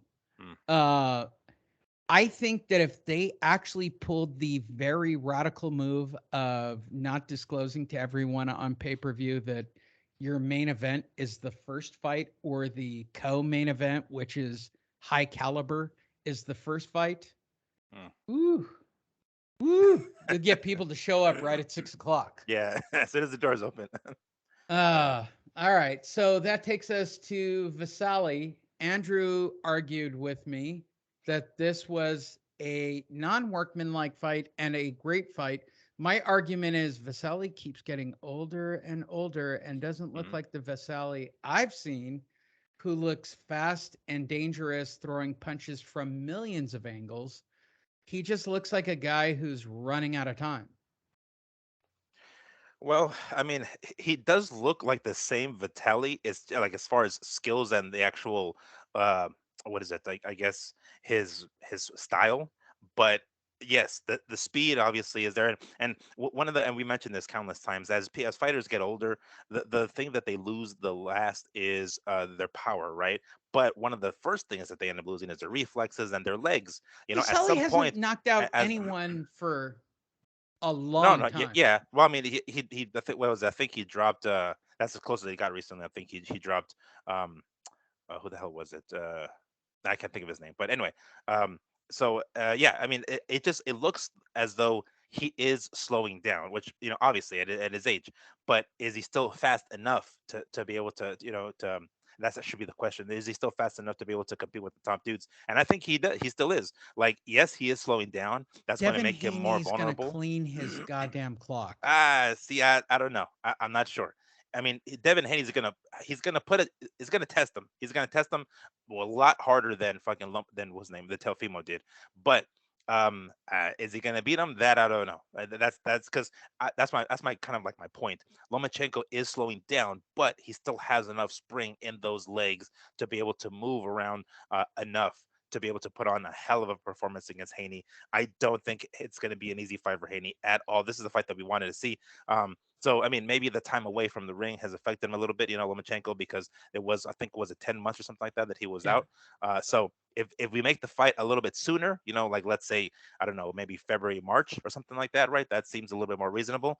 I think we're going to get a much better performance out of Lomachenko, and in this particular fight here with Ortiz, I just think maybe like the ring rust was a little much, and or that's not Ortiz's fault by any stretch. Right, Ortiz came in to win the fight, and they mentioned a few times in the broadcast that Ortiz came in as a sparring partner for Lomachenko in the previous fight, and in Lomachenko's previous fight. So he even gave him a he wasn't fighting in a southpaw stance; it was more of an orthodox stance because he was trying to emulate the previous opponent. So he had a little bit more of an inside scoop on Lomachenko's strategy and basically the way his style is. Besides watching the tapes, he was in the ring with him. So I think that also helped him. So it's just a combination of things. It was the ring rust, it was Ortiz being a live underdog, and on top of the fact that he's got like inside information because he has sparred with Lomachenko in the past. So I think that ultimately is what gave him, what helped him put on a more spirited effort. Was it enough to win? No, absolutely not. As a matter of fact, one of the cards had it like 115, 113. Like that's Yeah, how there close they were fucking had very it. interesting Like cards. one more round for Ortiz, and we have a draw for crying out loud, which isn't won't look good for Loma. But ultimately, he got himself the victory, which is the point. So yeah, and then of course we had Haney entering the ring at the end of the fight, which I fucking loved. So I just kind of size them up and see them right next to each other, dude. That I'm down for that one, and that one's gonna be a scrap. I think that one's gonna be a fucking killer scrap. There you go. We covered all the fights. Miguel's here covering for Andrew, who was covering for Miguel last week, Yeah. which means you've got to do stories. So let's catch up so we're not 3 weeks behind in stories. Mm-hmm. Dillian White's taking on. I don't get this White Franklin, Wardley Gorman. Like I don't get What the? what's going on in the heavyweight division. Like are we just going to retread heavyweights constantly now because we only have four different divisions? And when I say four divisions, I mean Matchroom, Top Rank. Oh yeah, Uh, yeah, that's Golden what it Boy. Yeah. is, right? It's not the Yeah. belts, it's the organizations. Yeah. So nobody's going to fight anyone. And you want me to tune in on Saturday, November 26th to Wembley. They're playing the Mm. OVO for God's sakes. So White Franklin, Wardley Gorman. So this is DAZN's presentation of these are my heavyweights. And it's going on. Top Rank does it, PBC does it. Are Mm. we just screwed literally by the organizations at this point for getting any clear cut fights? I mean, they're all gonna. Unfortunately, that's just kind of like the nature of boxing. They're all gonna have in-house fights. Like that's kind of how it is. Every so often we'll get cross promotions or co promotions, but for the most part, we're going to get in-house ones. And this is exactly what the fuck we're gonna get here. Supposedly, Franklin is 21-0, so that's not he's not fighting some complete fucking bum. But I mean, I'm not familiar with him. I definitely want to like I'm pull up some not. video on him just to kind of get more of an idea. But we all know Dillian is on his last leg really, and I'm not sure if these kinds of fights really help him.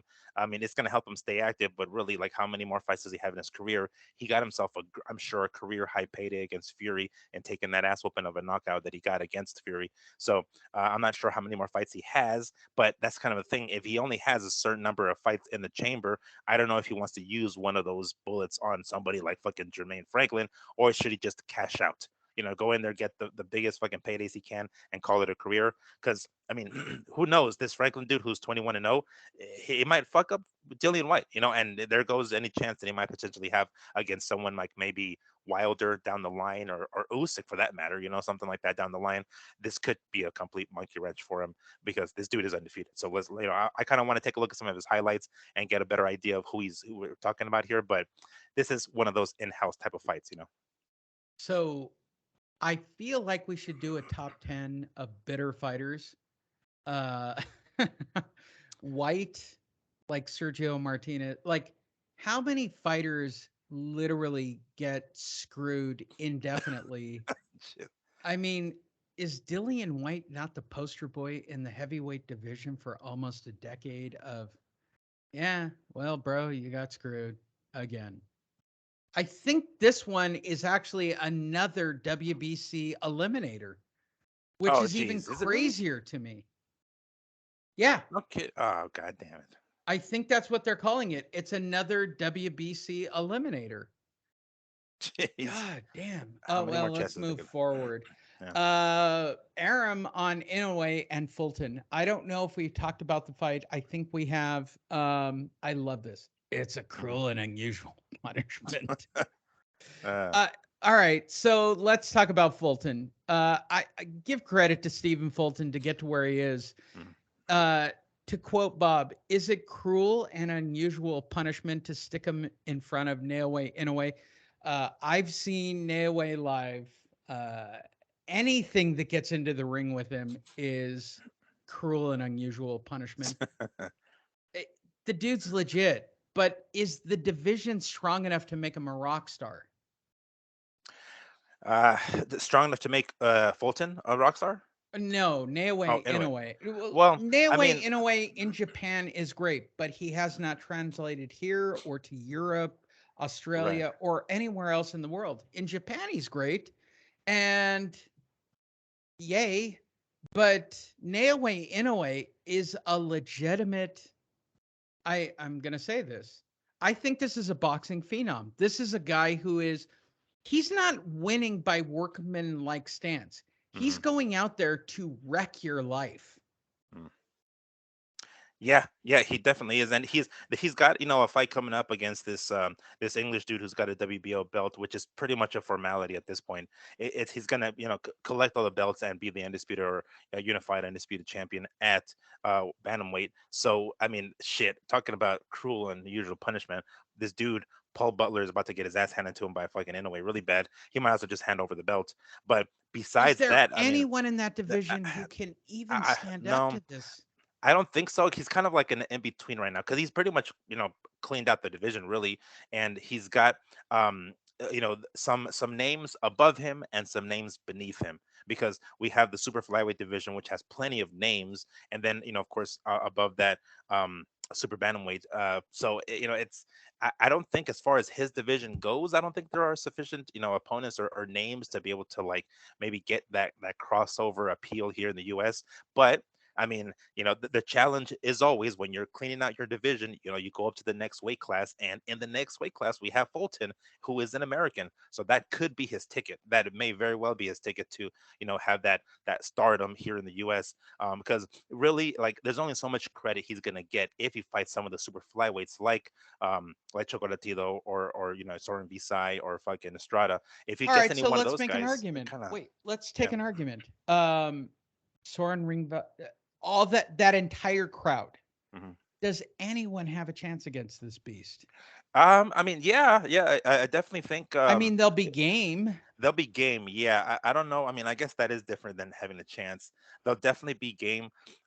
Shit, I don't think either one of anybody in that weight class has the power to be able to slow in a way down enough to keep him at bay. I don't think so because he's gonna get hit, no doubt, because those guys are gonna hit him, but they're not gonna have enough pop to keep him at a distance. He's gonna keep coming. He's gonna keep coming, and eventually he's gonna wear these guys down. I know it. And those guys aren't exactly spring chickens either. So he's gonna wear them down. They're gonna be game, but I don't think they're gonna really put up much of. They won't put up enough of a fight. This argues the question.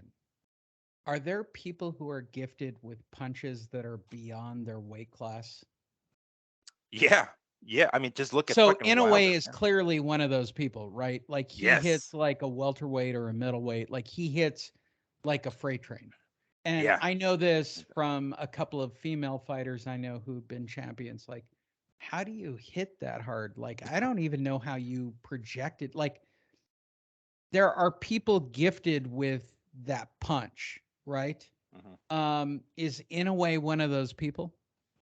Yeah, I think it has to do with their hands. Honestly, I don't even think because Well, the power is mechanics like always walk out speed. the same, right? So you get the correct distance to the right Mhm. projection. There is a certain math to that punch, Right, but right.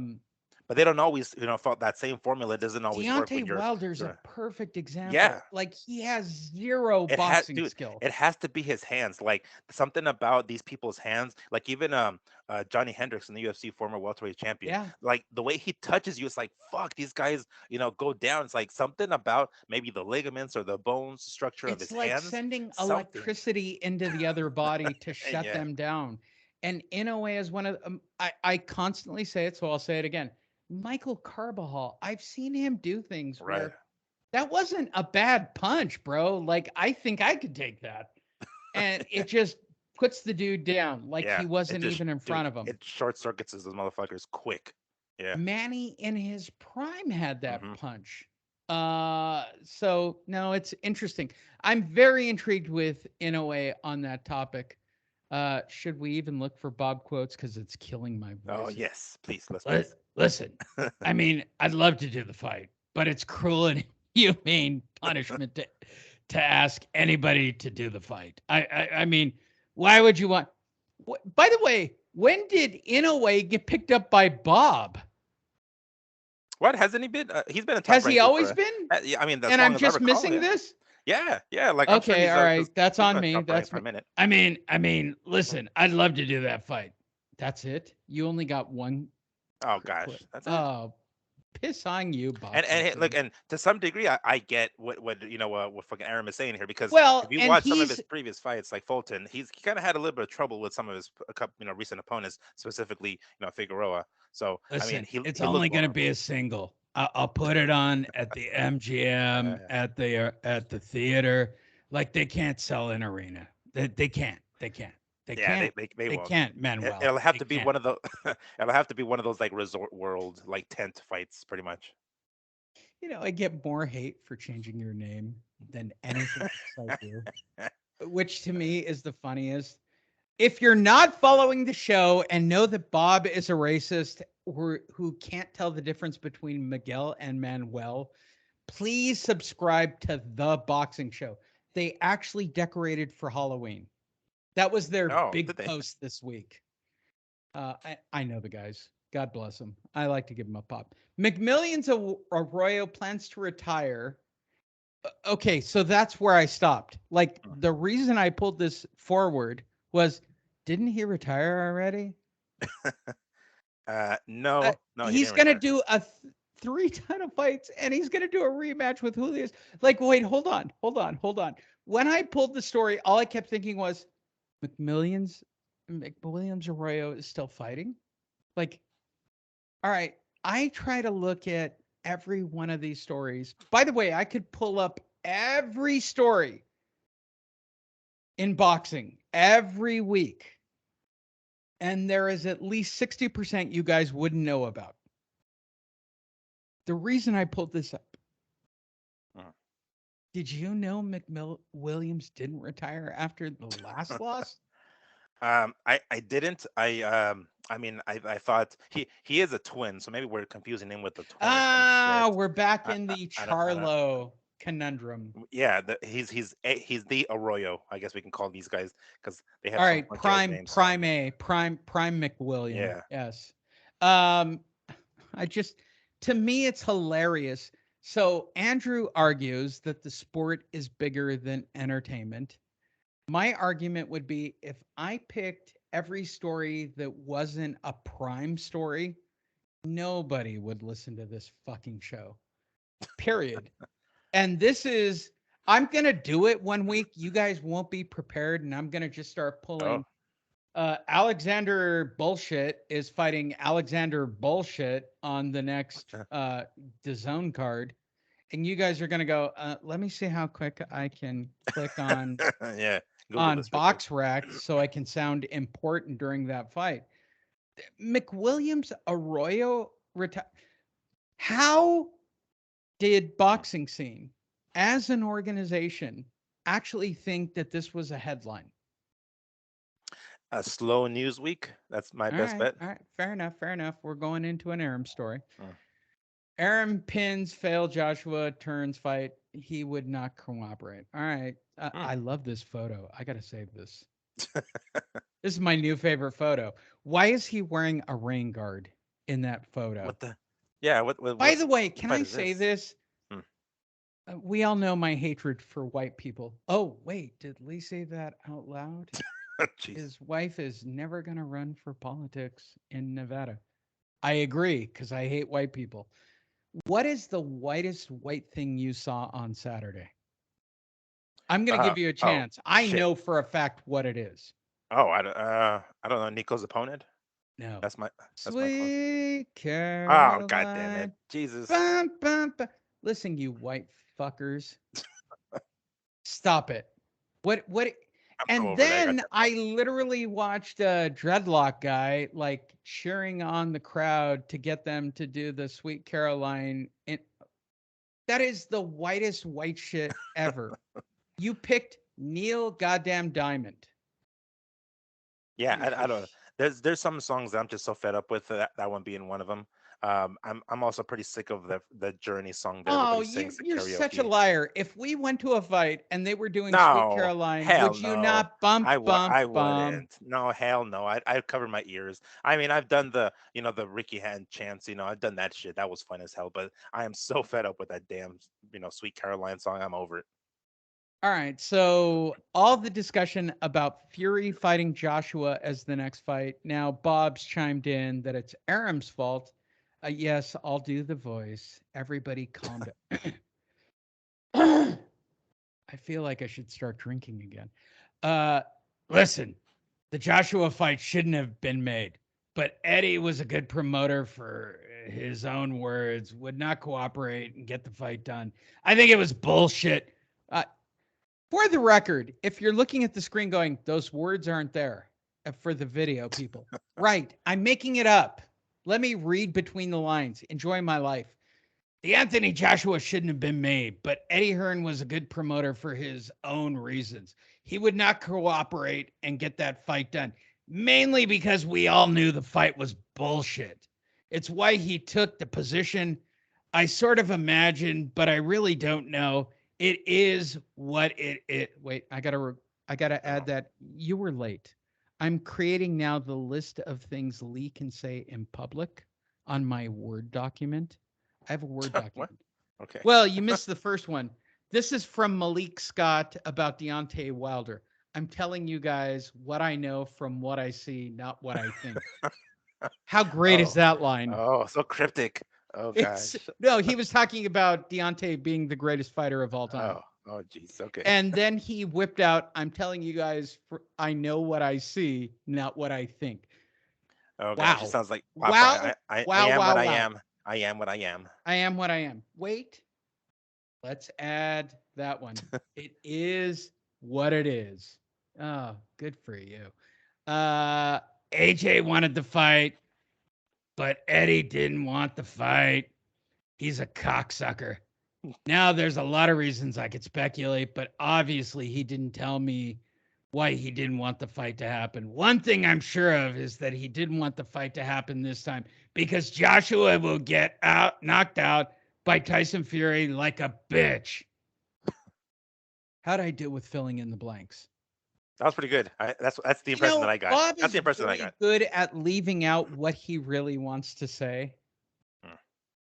while saying it. Yeah. Well, Do you still getting think the it's message across. Eddie who pulled Joshua's ass out of the fire? Shit.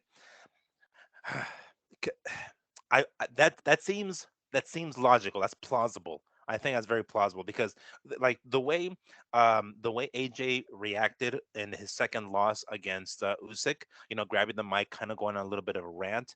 He's almost trying. He's a little butthurt that he isn't getting the credit for taking the risks that he has taken. And I think that this particular fight, fight with Fury, he is the kind of guy who is willing to take the risk. And I'm sure when he said, "Yeah, let's fucking do this," it was De La Hoya and fucking Hemi Munguia kind of deal. It's like, yeah, Munguia probably wants to fight, and De La Hoya's like, no, no, no, dude. For the betterment of your fucking career, let's not take this fucking fight. So I would not be surprised if that actually was the case, that AJ was totally willing to put it all on the line. It's like, you know what, fuck it. I'm already 0-2 my last two fights. Let's just go balls to the wall and get a great payday. And even if it means taking my ass whooping from Fury, who is the number one heavyweight in the weight class, so it's not like there's any shame in losing to Fury. So I kind of get the impression that Hearn was in his ear saying like, no, no, no, dude, I care about you. I care about your career. Let's not do this. And it's like, all right, God damn it, I suppose. So I would not be surprised if that was true. All right, so here's my question. Mm. Is Bob Arum wearing the cover because they were going to the Rocky Horror Picture Show later on that evening? Or were they afraid of Miguel Antonio Barragon's rope shooting, eye plucking Uh, ropes that you fire out while you masturbate? I'm gonna say they were concerned of my with my Rope shooting. with my Gallagher-like explosions. Uh, so I'm pretty sure that's what it was. See, the only reason that joke works for you, though, don't. I'm going to reiterate. Miguel doesn't listen to the show, but he does read Sam Navajero's comments. Yes, I said Uh, that was the best joke I made last week. All right. So Tim Zoo on facing Jermel Charlo. This is the Super Bowl, the grand finale. Yeah, yeah, yeah, yeah, yeah, yeah, yeah. All right. I'm excited about this fight. I really actually, there are few fights that get my dick hard when it comes to boxing. If Tim Zoo beats Jermel Charlo, let me talk about the levels of why I'm excited. Oh yeah. Number one, the PBC literally gets spooge in the eye. Like, let's just go with the basic. Mhm. That's a straight shot of Miguel Jizz straight in Al Heyman's eye. Number two, Australia will have literally their version of Ricky Hatton or Muhammad Ali. Like, they will rally around this kid so hard if he pulls off Jermel Charlo that it will be epic. Here's the problem. Jermel Charlo, as much as I hate him, has way more boxing skill than Tim Zoo, whichever Charlo it technically is. Tell me I'm wrong, Miguel. Uh, I don't. Let me see. I think to say All right, he's let's got take him way line by more. line. If Tim Zoo wins, would Yeah, it not be a shot of your jizz into the eye of Al Heyman and PBC. Al Yes, Heyman? yes, I definitely agree with you Would there. Al Heyman literally sit there and go, that sucks? Yes, yes. I mean, keep in mind, thankfully, Wilder did win last like couple of weekends ago, so PBC will be alive for at least another year. But this is definitely a shot in the face. All This right. is a facial for them. Yes. Second question. Hmm. Jermel Charlo, he's got, as much as I hate the Charlos, and I argue there aren't two of them. If Charlo loses to Zoo, I mean, that's pretty epic. I mean, Charlo does Yeah. have more ring experience by far. Yeah, I mean, and he unified the division, so it wasn't like he wasn't fighting other champions. I mean, eventually, not to say that the weight division was necessarily stacked because it wasn't, but nonetheless, that's not Charlo's fault. He went in there and he cleaned out the fucking division and taken all the belts, right? He was taking names. It was strap season, Lions only, as they call it. So, but I No mean, Andrew hearing you said the word strap season. That's the only yeah, time it's ever going to work. and Lions only. But Lions only. Uh, but Oh I my mean, God. still, I don't. It would be, man, for Sue to come in and take all those belts off of him. I mean, I'm sure there's going to be some sort of rematch clause, right? If Sue ends up winning, which would be great for Sue, a great fucking payday. Two back-to-back fights with top guys in the weight class. But man, if he pulls this off, I wouldn't go as far as to say that Charlo Like, has this that is much one of the, more. how does this, I mean, on the scrap meter, how great is this? I mean, I think we should change it to the chubby meter. All right. Can you pop a chubby for this fight? Yeah, easily. Easily, right? Yeah, Like, this is at least, I would say, three-quarter mass. yeah, I'd say that. It's Yeah, not a full mass because three I quarter of a think chub. Jermel's going to clean his goddamn clock. He I he hate to say will. it. I love Tim, and Mm, I think I have historically said it. I am the biggest Zoo family fan on the planet, and the kid's got legit skill. mm. But you're jumping into the Yeah, deep end, bro. This yeah. is this Charlo. This isn't the other Charlo. This is that Charlo. This Hmm. Charlo is. This Look, is the Charlo. I had to respect Prime Charlo. Yeah, this is the Charlo. This is the unified champ Charlo. So, yeah, it's man, I think at least It's at the so beginning good. it'll be It's so competitive. good. It'll be competitive at the beginning, but towards the latter half, those championship rounds are gonna kick in, and Charlo's gonna know what the fuck to do with. But man, if Sue can pull it off, Holy crap! I mean, keep in mind his pops did that shit too, right? His pops did it like when we weren't expecting him to beat Rodriguez, and we're like, oh shit, I don't know how many, 13 or 16 fights or whatever the fuck it was, right? So it's not like it's unheard of.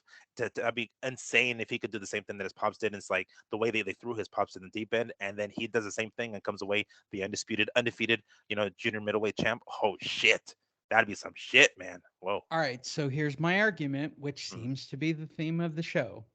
If this is a day that we spend all day watching boxing, and this turns into a boring workman-like Jermel Charlo 12-round decision with nothing of greatness out of either fighter, how pissed are you? Man, that's I'd shit. I'd be Or pretty upset. instead, I'd be I was pretty watching a upset. GSP comeback fight against somebody he shouldn't have beat. And again, I'll argue this: fighting is fighting. There, Mm, the reason I compare MMA to boxing is simply this: two naked guys enter the ring and try to figure out who the dominant person is. mhm. Boxing is totally different than MMA. I completely get that. And that's why I think Gordon Ryan, wow, I don't think Gordon Ryan's ever been mentioned on this show. Gordon Ryan is the baddest human on the planet. Because if you walked in the ring naked, any of these guys with Gordon Ryan, look him up, Mm. he would kill you. He would literally argue that one, and Miguel. No, I wouldn't argue. That motherfucker is a monster, How man. great is Gordon Good, Ryan? He's dude. That never going to that be dude. known as the baddest human naked in a ring. No, unfortunately, not. I mean, amongst the hardcore, yeah, but Oh, really, overall, no one's gonna fucking I'm see gonna get him on the that dude's show just IQ. for the sake of recording him and going, dude, you're the baddest human ever. What do you mean? You're the baddest human ever. Like for people to, well, it goes back to the Romans, right? Like the point was Mhm. walk into the ring naked, be it boxing, be it MMA, be it Yeah, wrestling, being whatever. The sport was two guys enter, one guy leaves.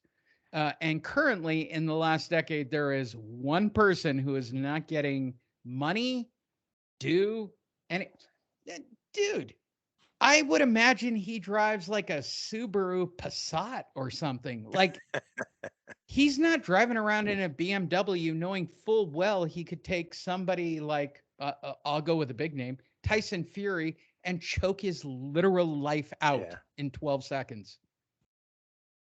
yeah. Ah. No, I'm sure he's driving some regular ass pickup truck or some shit. It's fucked up. So on the scrapometer, Mm. we're getting closer and closer. Zoo Charlo. How's the scrap meter? Man, at It's least good, right? it's Like it's good. really good. At the very least, the first half of the fight is gonna be a good one. Beyond that, I unfortunately I do think that Charlo's gonna take after that, and it won't necessarily be as much of a scrap, but it will get enough of a scrap to measure on the meter at least the first half You of the know, fight. there are people buying steaks and brisket based on you, Miguel, right at this moment. That's And then there they're are placing their boxing bets. writers getting ready to steal whatever the fuck it is you say. By the way, shout out to everyone who stole from Miguel this past weekend. So now we've consistently, no one will steal from me because they know that would be a bad move. They've stolen from Andrew for the last decade. Now they're stealing from Miguel. How was it for you? Was it great? It was a little bit of recognition. It feels like I'm doing something right. When you made the move over to the dark side, which is me, and I don't know why I get that pop. What? Because I want to be entertained because I gave you $100 to go sit in a seat. I look at every fight, even as a media member. Entertain me, asshole. Like Yeah, I don't care. Entertain me. yeah, It, yeah. Bottom line, right? Yeah. Andrew got mad at that. He goes, you're comparing yourself with the Danny fight. I go, how is Jake Paul not the same as me? It's the same thing. The only thing I'm bitter about is we couldn't make $1 million. I mean, Right. that's the only thing I'm bitter about. We didn't have pay per view in 2007. I would have gotten pay per view money. I had POD, I had helmet, I had all kinds of shit. Fuck. I digress. So on a scale of 1 to 10, if I'm planning on brisket, steak, or pork chops in this. I really was going to invite you over last night to watch this fiasco, and then uh, ultimately I went pizza. I went off diet. Zoo Charlo, scale of 1 to 10 on the Miguel meter. On the Miguel Chubb meter. Yeah. Um, I'm gonna give it. I'm gonna give it a solid 7. I'd say. Yeah, I It's was with you. If you were asking Lee, what's the entertainment value? 7? I mean, yeah, the fight card's gonna suck, yeah, most but likely. These guys oh, are gonna get a nice payday, so the rest of the card's Jesus, gonna how suck. bad was Saturday to fucking muddle through those fights? Uh, it's some. I mean, Even the keep in mind, I UFC was. was pulling Yeah, up fucking blanks. the prelims were fun, but the main card was a little It lackluster, sucked. and It and was then a of course rough Saturday. the main event fucking like the way it ended with the injury that kind of blew. It's like the fight was getting good, it was getting warm, and then the fucking dude blows out his knee or something, so it kind of fucked up, the main card or the main event. I mean, All right, let's fire through these. Hey, oh geez, hey Miguel, Carissa, and I'm the she's most back. dominant. I'm the greatest woman of all time. All right. The only Mm, reason I brought up this story is because I was bored on Friday night. mm. And I watched all these documentaries. And I would argue, who would you argue is the greatest female boxer of all time? Well, I mean, based on accomplishments, I don't think there's anybody. I mean, her achievements, her How credentials. does she get there? How does she get there? Who is the I don't. female boxer that allows her to have this moment? Oh, Christy Martin. Yeah, right. And I have you watched the Netflix Christy Martin Oh documentary no, I haven't. where her husband tries to kill her in the whole bit? Oh no, no, no. I've heard of it. I mean, I've known of the story, but no. The only thing I'm mad about today's episode after watching that documentary is I wanted to ask Andrew in 2008, did I talk about the attempted murder of Christy Martin? Like I feel like I would have. Um, that's the problem with doing, I don't know, what have we done? 1,000 or 2,000 episodes or 3,000? So when Clarissa, Michaela, and all these people, I'm the greatest in the world, Mm. I'm the most dominant, I'm the greatest woman. No, you're not. Christy Martin signed with Don King for $1 million. It was the greatest shit of all Well, I times. mean, here's the thing. Like they wouldn't be hip. I don't think they'd be able to do what they would to do had it not been for for Christy. But that A doesn't necessarily lesbian. mean that. Did you know But she was a lesbian? That's the oh best yeah, part of come the on story. now, Oh my, everybody, wait, Jesus she Christ, married the just dude, but she was secretly on this, like, she had a and side chick. actually, when she had her hair down, I'd Mhm. watch that. I would. I'm gonna be honest. I'd watch. I don't know. Her face looked a little Would masculine. you Her watch because it's boxing, or would you watch because it's two chicks? um uh, I'd probably watch because they're two chicks, probably. Yeah, all right. Good Yeah. for you. I'm proud of you for being honest. All right. Do we really want to know what Clarissa would actually say on this topic? Well, Listen, oh. even when Marshall was trying to put the pressure on me, why are you talking about Marshall? That's not your best fight. Ugh, God, hey, Yeah, let's just go back to that, Clarence. yeah, I try to be. I'm starting to lean towards Katie Taylor as my favorite, and Michaela, who's just bitter. I like Michaela as becoming the next female Muhammad Ali, just pissed off at the world. Like the bad guy. She's a heel. She's a heel, She's the Michaela. heel. She's the heel. But Claire, hey, look, look, sister, not bro, sister. Um, you haven't knocked anyone out. It's just this mechanical shit for 12 rounds. I'm not going to deny you're the undisputed champion, as is Katie Taylor, and every female at the top of their division is the undisputed champion. How many undisputed champions in female? I almost want to Google this shit. How Well, I many mean that. undisputeds in Yeah. female boxing right now? I mean that's kind of the thing of the like that. I mentioned this earlier. There aren't enough opponents for fuck's sake. Like the people, there's one every so often one good female boxer comes out and she completely cleans out the division, and then she becomes the undisputed champ, of course, because there isn't anybody else who was even on her level. The only other person that's on her level is like two weight classes below her or some shit, and they kind of have to force some sort of catch weight, or the smaller chick has to move up in class. So yeah, that's kind of the problem. There just aren't enough good women in each weight class for I'm it to be like trying for significant. them. I think they've done a great job. I think they've Well, done. there's only so much they can And do. I don't mean, get me really. wrong. Would you ask me, do I want to watch Clarissa Shields or Esparza? Do I want to watch Michaela Mayer or who's the crazy one with the shaved head? The diva chick, I don't know. She has some weird ass last name. Yeah, yeah, yeah. I like Yeah, her. Like, yeah. if you're asking me on a fight day, which one, if I could only watch one, I'm Mhm. not watching Clarissa or Michaela or any of these female fighters. They're hotter for sure. I'd watch Thug Rose any Mhm. day of the week. Mhm. Why is Yeah, it that I yeah. want to have sex with Thug Rose? Jeez.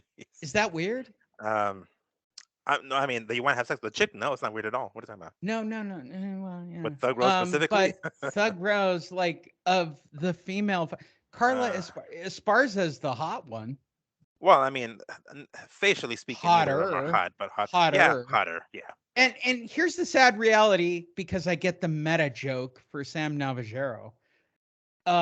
Me ranking female fighters by how hot they are is literally the most demeaning thing on the planet. But the reality is, who would I pay money to see naked? And I would argue Oscar's co-main event with those two chicks Hmm. from third world nations, the chick with the big boobs who upset Hmm. on that card last night. Yeah, I want to see her boobs. Uh, I don't really care that she went 12 rounds and won a title. I'm never going to talk about the WBC powder blue belt. I'm not like that's how crazy would Andrew be if I took all B stories for an entire week? No, no, seriously, uh, cuz I s- the magic of Fight Net Radio is you're the fence, he's the yeah, fan, I'm the entertainment, right? right. What if I pulled B stories for a full he's listening to this right now on his ride home from San Francisco. But if I Uh, pulled complete B stories for an entire week, how off the uh, rails would the show be? yeah, that he'd be like, "What the fuck? What are you talking about?" What the Like that's pretty fuck? much. Like, why are we That's pretty much. talking about this? Yeah, Well, of all things. yeah, we got to talk about Sir Galahad fighting in England on Yeah. Eddie Hearn's card on I think here's the problem. Until the day where the top 10 of female boxing, and don't get me wrong, I think Clarissa is the bomb. I think Michaela's the bomb. I think all these females who are trying to bring the sport forward, especially after watching the Christy Martin piece, right? Look, Hmm. launch off what she's doing.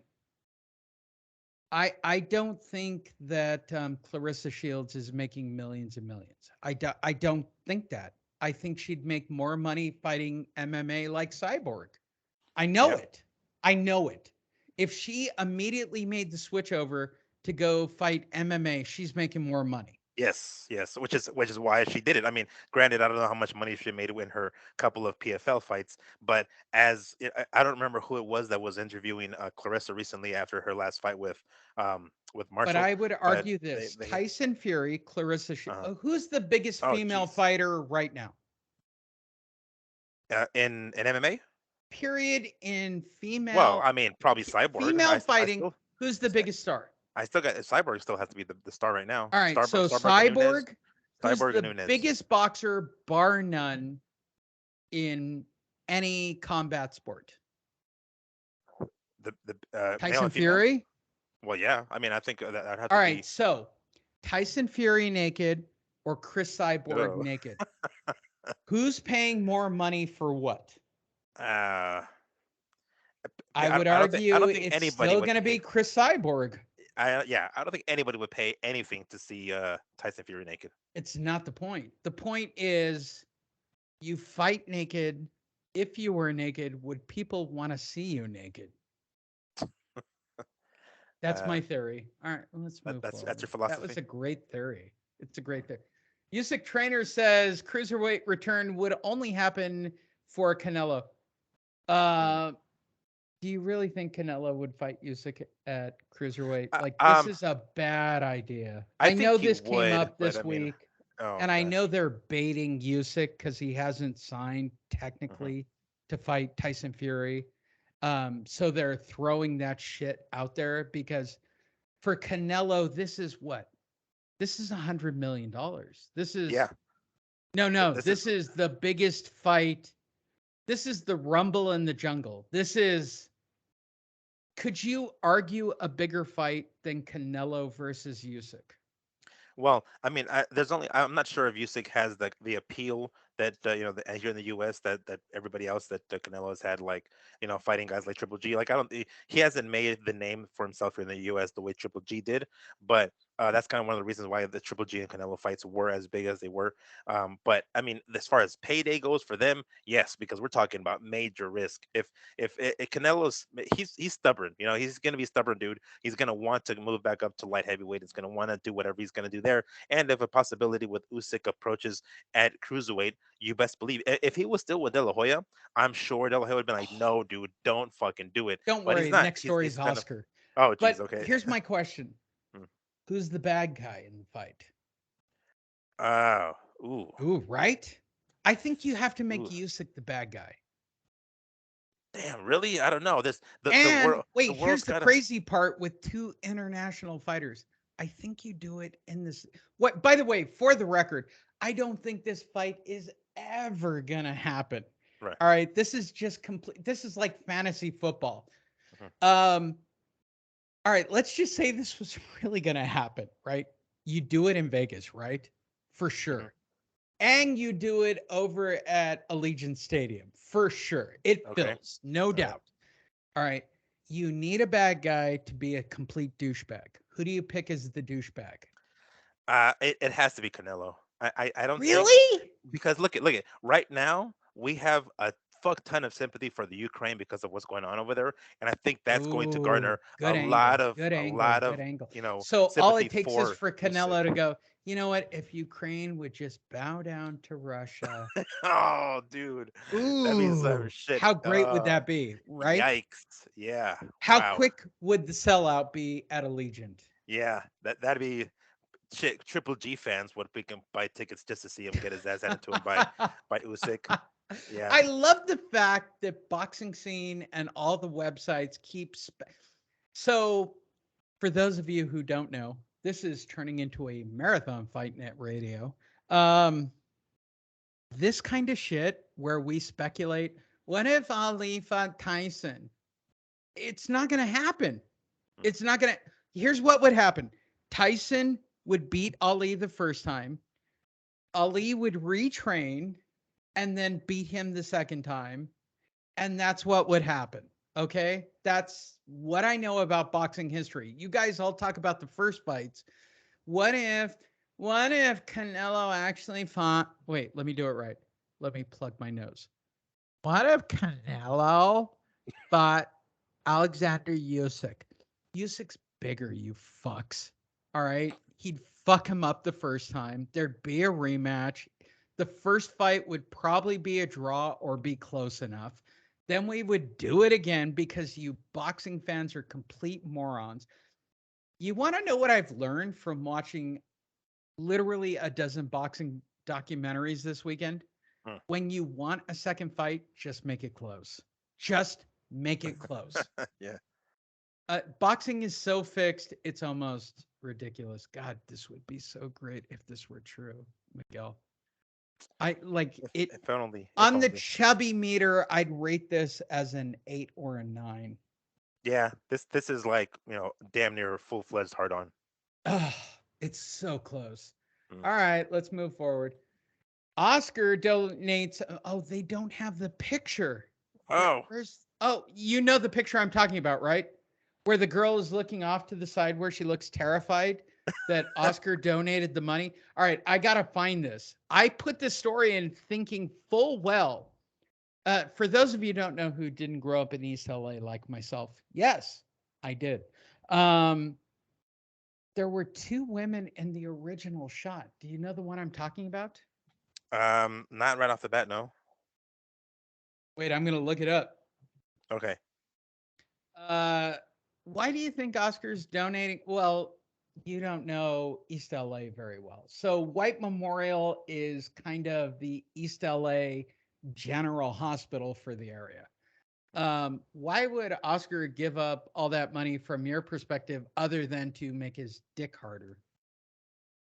I don't know, taxes. I suspect. Let me see what I have for images because I And gotta. I did. What? There it live is. There it most- is. Oh. There it is. Look at this goddamn photo of this girl going. Uh.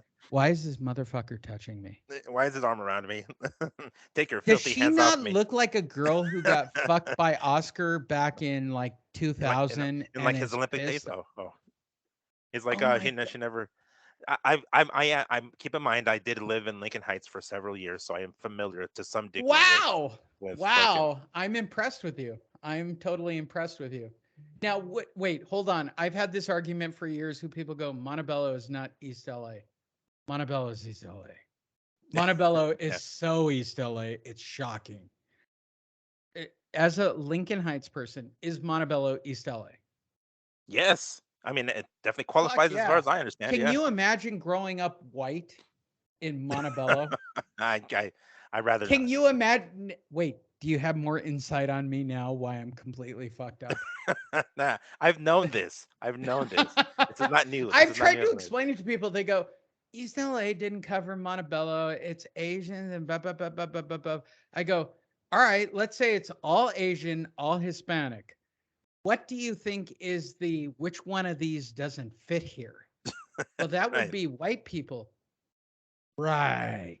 What do Yes. you think Stick I out am? like a sore fucking thumb. All right, moving forward. Eddie Hearn chimes in on the Spence Crawford thing. Why?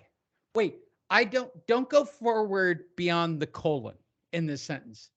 Hearn chimes in on Spence Crawford. Colon. I agree. Fight Net Radio, the boxing show, Showtime Boxing, whatever it is, the guy who batters his wife says, stop at the colon. Why the fuck do we care what Eddie Hearn says about Spence Crawford? Well, like, why would you weigh in on arguably the best welterweight fight of all time? Well, I mean, probably because none of his welterweights are in that topic. So he's like, well, shit, let me at least Does get he have any? my name. I mean, he does. He's got, Connor Ben and I'm sure a few other No, ones. Conor Benn has officially given his license up. It's actually in the story arc. But Oh, Conor geez. Benn, wait, hold on. Nope. Ain't got no license, bro. Ah, no.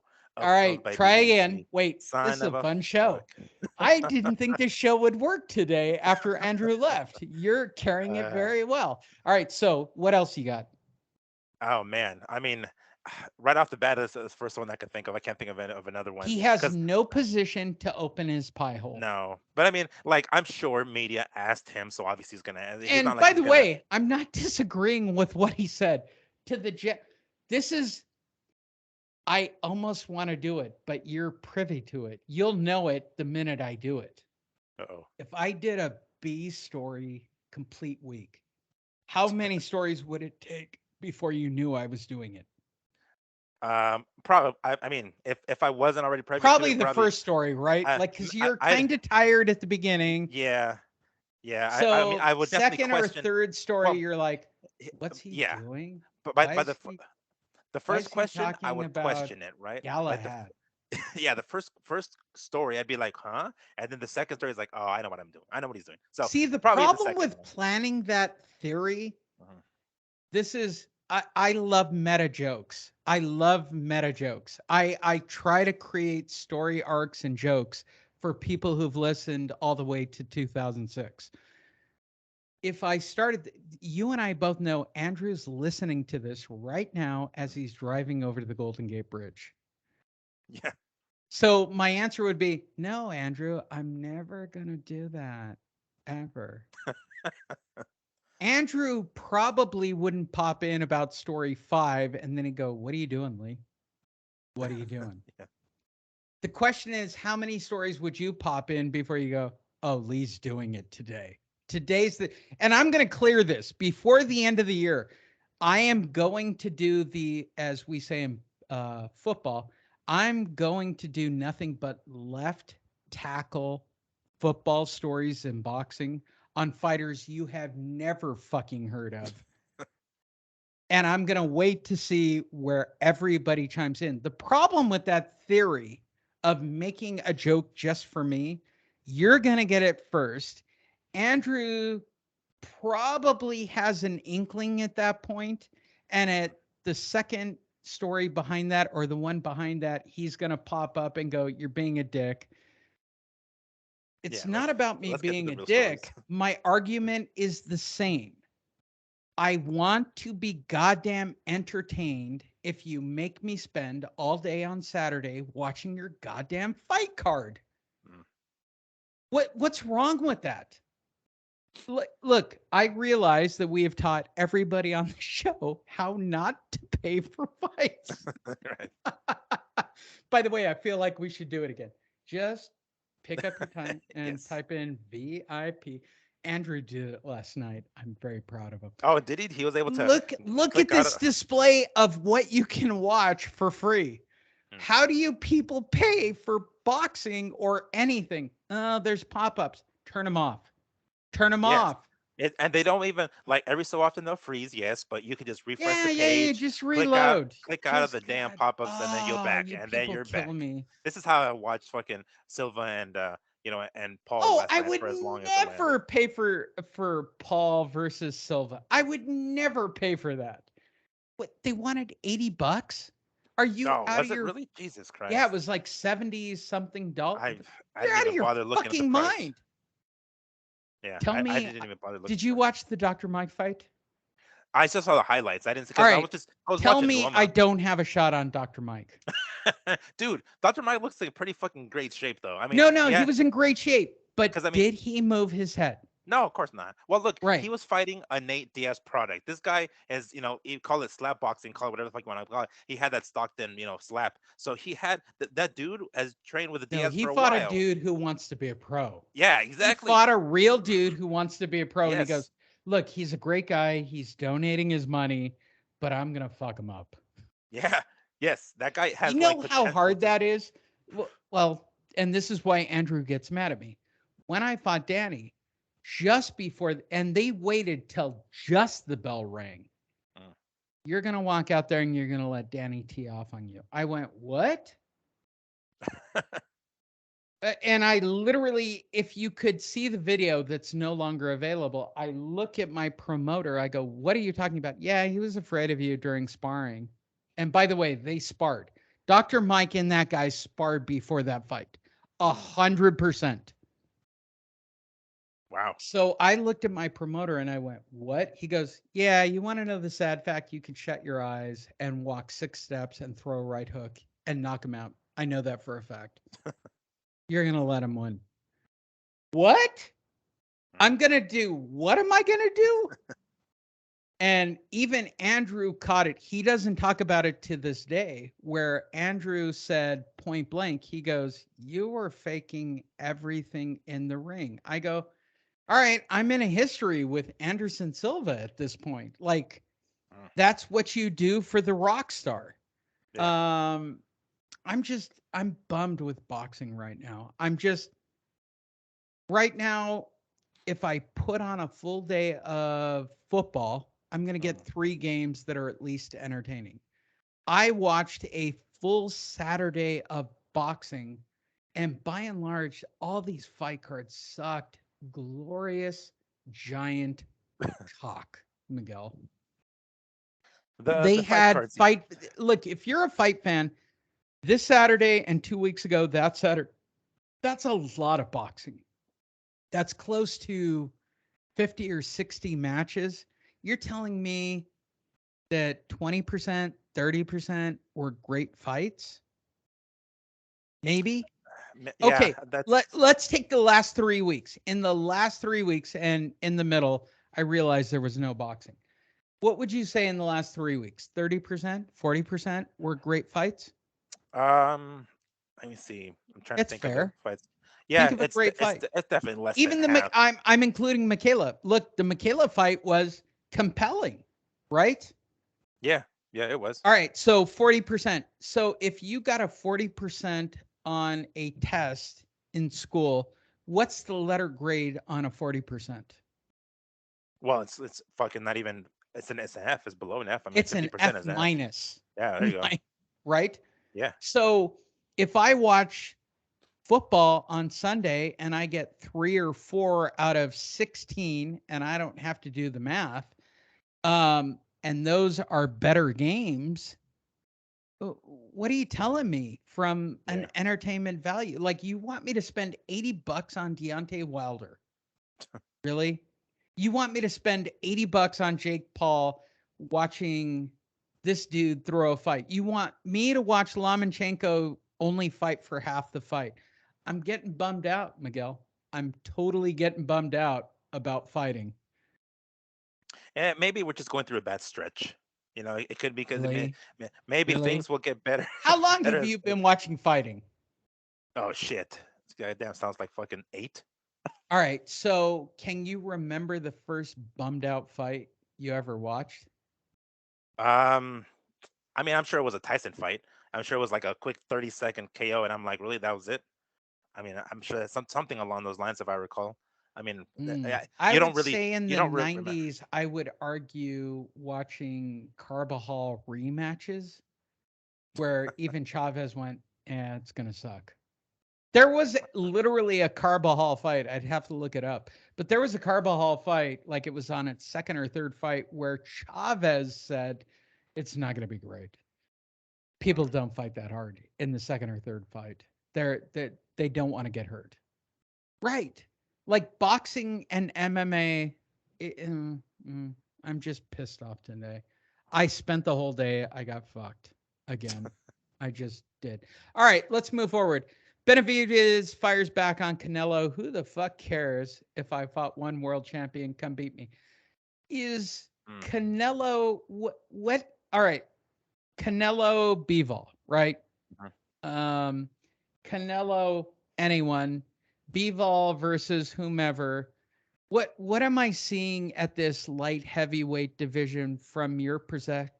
I need you. Wait, by the way, this is why you're the fence person. What Mm. am I missing about this light heavyweight division? Well, I mean, it's not quite heavyweight, but it's heavyweight power. It's guys that have the pop to be able to fuck you up in one punch. Um, and there's enough of name recognition still to get people excited over the weight class. I don't know if I'd go as far as say that you're missing that necessarily, but I mean, it has to be that. It's that we're getting some significant names. It's getting to the point where it could mimic, the 90s, when Roy Jones was basically the dude whooping everyone else's ass to light heavyweight. It got to a point where it was kind of entertaining with Tarver and Johnson and Jones and whatnot. So I think we're approaching some sort of like, re what's the word, that rehashing of that. So I mean, it could potentially be a pretty killer ass weight class here in the coming years. So I mean, and then keep in mind the guys who are at super middleweight now. I mean, again, not superstars by any stretch, but like Benavidez and like Plant, that may eventually move up to light heavyweight to They're light add to the. heavyweights. What? Why are we dabbling in the subject? I mean, because They're they're still they're borderline they cruiserweights. yeah. But I mean, that's my point. It's we're at a point where there can be a fuck ton of like star potential in that Oh my weight god, class. it would be so great if they just broke it open. I'm Yeah, actually if thinking of only. changing the you weren't here. I Hmm. actually named the show, which was Oh, Workman Like Saturday. But I would uh, argue at this point, is it more valuable to be entertained, right? mm, Like, let's just say that Canelo Bivol 2 happened and it was entertaining. right? Who cares the outcome? What would you rather have? Yeah, rather it's have between 30 minutes of entertaining? wait. Okay, so let's just go with your life and your day job. Hmm. You get paid per hour, Hmm. right? Yes. And let's say that you're the top of your field and you make 200 or 300 bucks an hour. A fight is about 40 minutes with pay-per-view. Let's call it an hour. Hmm. So on top of buying $100 ticket, uh, and yeah, by the way, this is how I think for anyone listening. You're asking me for whatever I make per hour to watch this content. If it Hmm. was just goddamn entertaining, who the fuck cares the outcome? It was just entertaining for once. Okay, so yes, I will say that. But the thing is, if the outcome, generally speaking, if it comes out to be some cockamamie draw or some bullshit like that, it does taint the evening. But overall, yeah, as long as it's just entertaining, I mean, if we can look back at Yeah. fucking Ward Have and you Gotti watched? and who gives I a would fuck who won recommend those for fights?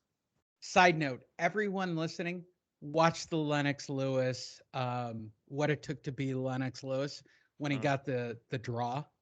Oh And yeah, he's like, what the fuck are you talking about? I beat that dude for 12 rounds. Well, yeah, because it's Don King. He wants the second fight. Like Mhm. he wants more of this. And truth be told, I'm not mad about that draw with Lennox Lewis. I wouldn't be mad about a Canelo Bivol draw in the second fight. It means I get a third fight. Yeah, yeah, exactly. I would not be. I mean, hell, even if it was It's a 10. It's a 10 on the chubby meter. yeah, yeah, we got ourselves a trilogy of light heavyweight. Yeah, why not? Fuck yeah. All right. Adrian Broner, tell me, pronounce Oh, this. BLK. Pronounce, wait, Andrew's Damn it. gone. Pronounce Oh, god BLK. damn it. Come on, do it. Do it. Do it. I'll, Do it. Do it. it's Blook, Blook, Blook. All right. You're a dick. We'll go Blook, Blook. You're That's a what it is. dick. Andrew goes. There's no, what? And Go by the ahead. way, by the way, to my wife who may watch this show or this is being run as a piece so she can't run for city council. Fuck you guys. there's, there's, Fuck there's, you for running this piece. there's no consonants. There's no consonants. God damn it. No, it's no different. Like, I'm sure that somewhere Al Heyman is going, we should have called it BLK. Jeez. Tell me Al Uh, Heyman isn't going, oh, fuck. yeah, they're like, they took my idea. Oh, what a Fuck great Premier. idea. Yeah, fuck Premier Boxing. This is great. Because if you're not black in the PBC, they will make you blacker. Case in point, Yes, Caleb Plant. let's go with Caleb. Yeah, right. I saw the same thing. Uh, uh, So you've hired the biggest car crash news wise, and you hired the best technical boxer news wise. What are you telling to the public? I know, right? Exactly. That we got a showdown coming down the pipeline with Well, these no, same and two this is dudes. my point of today's show, which is what's more important? The entertaining guy in Adrian Broner, right? Mm, Who's going to mm. go steal a watch, or Terrence Crawford, who, yeah, fuck it. Put him in the ring. I'll fuck him up.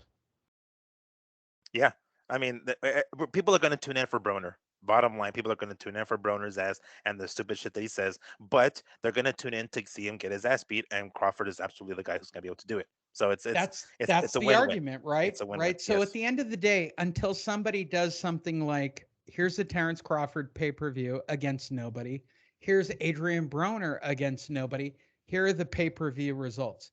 Guess what? Adrian Broner did double the sales. Yeah. Why? And we'll never know because no one will ever run that. Yeah. I mean, really, that's kind of. I'm looking up this BLK Prime Oh shit. my God, it's I so I, great. How do I you want to call see, it BLK? Oh my God. because they're capital letters for crying out loud. It's Uh, still black. Come on. and I can't seem to find out what the hell it stands And for. Andrew It's a got so mad at me earlier before you got on about the black prime boxing. Jeez. I go, Okay. dude, BLK? BLK. You're kidding me. If somebody asked me, hey, Lee, you're going out back to make my steak. What do you want it? I want a BLK. Got it. Got it. And you I know know what? what you want. I'll take it a step further. When you're filling out a fucking, to get your driver's license, and it says what color is your eye, it says BLK. BLK. It says BLK on there. Uh, All right. Oh my God. This and then is this the is new PBC, by the way. I'm not yeah. even sure this is an MTK, although we all know because we were talking about it last night. MTK, which is BLK with two different letters, Mhm. has moved over. Can you believe Bob hired the dude from MTK to be his Oh, European guy? jeez. How great is that? How great is that shit? Bob is That something else. that actually made my dick hard. The minute I saw it and they got the guy who was talking to Yusik and Mm. knows like 15 European languages, I'm like, aren't you MTK, bro? And like the head of MTK before you guys were found for whatever it is Trafficking, you whatever the did. fuck it was. Listen, this is what I found. What BLK is a subscription video on demand company that offers multicultural content to a diverse audience worldwide. That's Black people that's what the worldwide. Wait, let me translate. Black uh people worldwide. By the way, how dead nuts on you've been with us long enough. mm. Of all the crazy shit I've said, how great was I on the MTK shit? Oh yeah, it was a bullseye. It was a bullseye. Jeez. By the way, I took a lot of heat for that. People were like, "What are you talking about? MTK is great." Okay, Sure. sure. You'll see. Nailed that one. Yeah. Well, I've been doing it for what, 13, 14 years. And my greatest accomplishment was calling MTK a bunch of criminals way before they were criminals. Mm. And by the way, investigate Mitsubishi in South I- Bay. Like, fuck, get started. De La Hoya suggests that Canelo will need to change dramatically. The only reason I put this story in is for me to do Oscar, of course, and see why. Tell me, wait, before we get into his comments, bad girlfriend moment. What? What? Is What? this again De La Hoya doing the bad Oh, girlfriend, the ex ex girlfriend? girlfriend. Yeah, probably the Let's see. bitter Let's ex see. boyfriend. Yeah. Listen, bro, I feel strongly about Canelo to change his style. You know, when he was banging me, he he was different. He will not be Bivol, but if he changed his rhythm and he knew what he was doing, maybe he has a chance with trainers. Bro, bro, Mario, Mario. Everybody changes trainers. Everybody gets better. Canelo cannot be Bivol without the right, stroke, bro. You know what I No, mean? You know what I he, mean? he needs a better trainer. He He cannot could do be so much Bivol the better. same. Ah, He could do so much better than that trainer. can Oscar stop this shit? No, he can't help himself. He can't help himself. Every time that microphone will be in front of his face. What do you You think best believe. Oscar drinks that makes him like this? Is he like, what do you think his drink of choice is where he has too many and then somebody from boxing scene walks in to the 35er in Pasadena and goes, Oscar, what do you think about Canelo? Listen, listen. I feel like I should learn a drunk Oscar. Listen. Or a high Oscar from that fucking Jake Paul fight from years ago. I He don't looked I don't high as know, fuck. but the cake thing with the girlfriend, Hmm. like that's clearly a pill. Like that's Yeah, clearly like I, rave I'm shit. considering like most of his fights are sponsored by Hennessy. I'm gonna say Hennessy is his All right, drink of choice. listen, Miguel. Listen, listen. Mario, tell them. Tell him. Listen, listen, listen. Canelo would be better with a better trainer that I gave him, and then he'd be able to do me better. He'd be better to do me, and he'd be better to do Bivol. And by the way, all of you spooging, listening to the show, going, "Oh, we miss Lee." No, not really. I'm sick of Oscar. Like Oscar has fucked so many fighters. I don't blame Canelo anymore. This story was the one that put me over the top, Miguel, where I went, "Fuck Oscar. Fuck him. Fuck that last fight in San Diego with like 5 people. Fuck him. I'm over Oscar. Like, I don't know how Bernard Hopkins doesn't publicly renounce Oscar De La Hoya at this point. Well, I mean, neither. I don't see Oscar. I mean, what's his name? Bernard or Shane with him anymore. Are they even part of Golden Boy? Have they already No, they sold their are shares? technically. Yeah, Technically, it's still yeah. because I don't see them there anymore. I mean, every so often I'll see Bernard still there, but as sure as hell didn't see him there last night. Oh fuck those guys. All right, let's clear through these stories so I can watch football, which doesn't fuck me in the ass like the Energizer Bunny. Call back. Ugh. Can you believe that Heyo. he's the wait? Hold on. Can you believe he's the Energizer Bunny and He's the battery.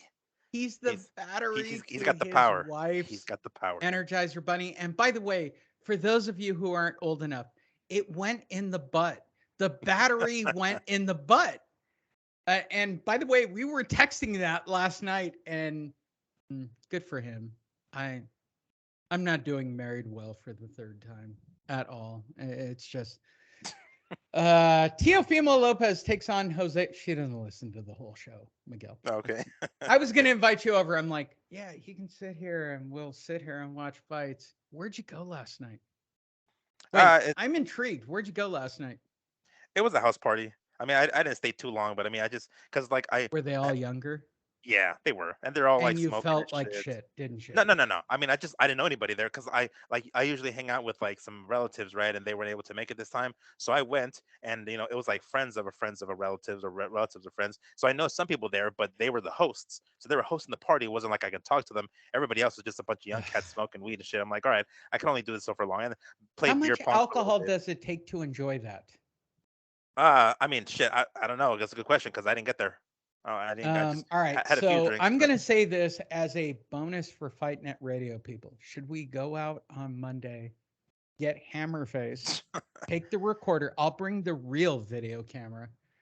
We'll go out on downtown. By the way, in downtown, this for those of you in Vegas on Monday night, sluttiest costume wins like $5,000 everywhere in downtown. Should we go and ask really absurd boxing questions on Monday night? oh gosh, How great uh, would it be? that'd be pretty embarrassing. Would It'd be it? pretty.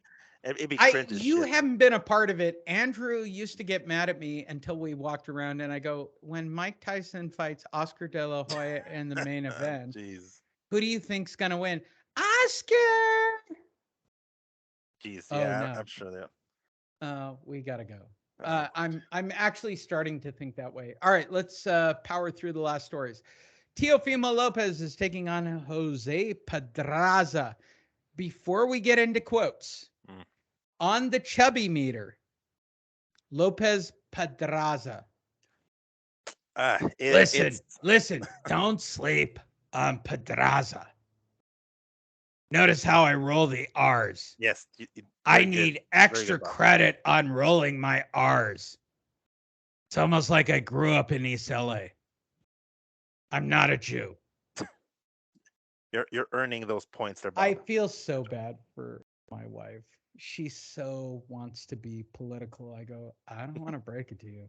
This show's gonna fucking break you. They're literally gonna put this up at. Have you watched the ads on YouTube for our state? I've seen a few. I've seen. I mean, oh yeah, she made millions on COVID. She paid this. He did that. Right.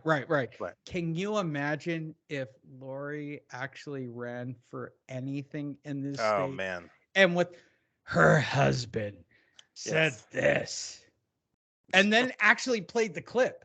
I know, which, right? By the way, I'd be proud of. I'm proud of all my clips. Like, her husband endorses clenbuterol. Like, okay. Oh my God, he said the word black. Yeah.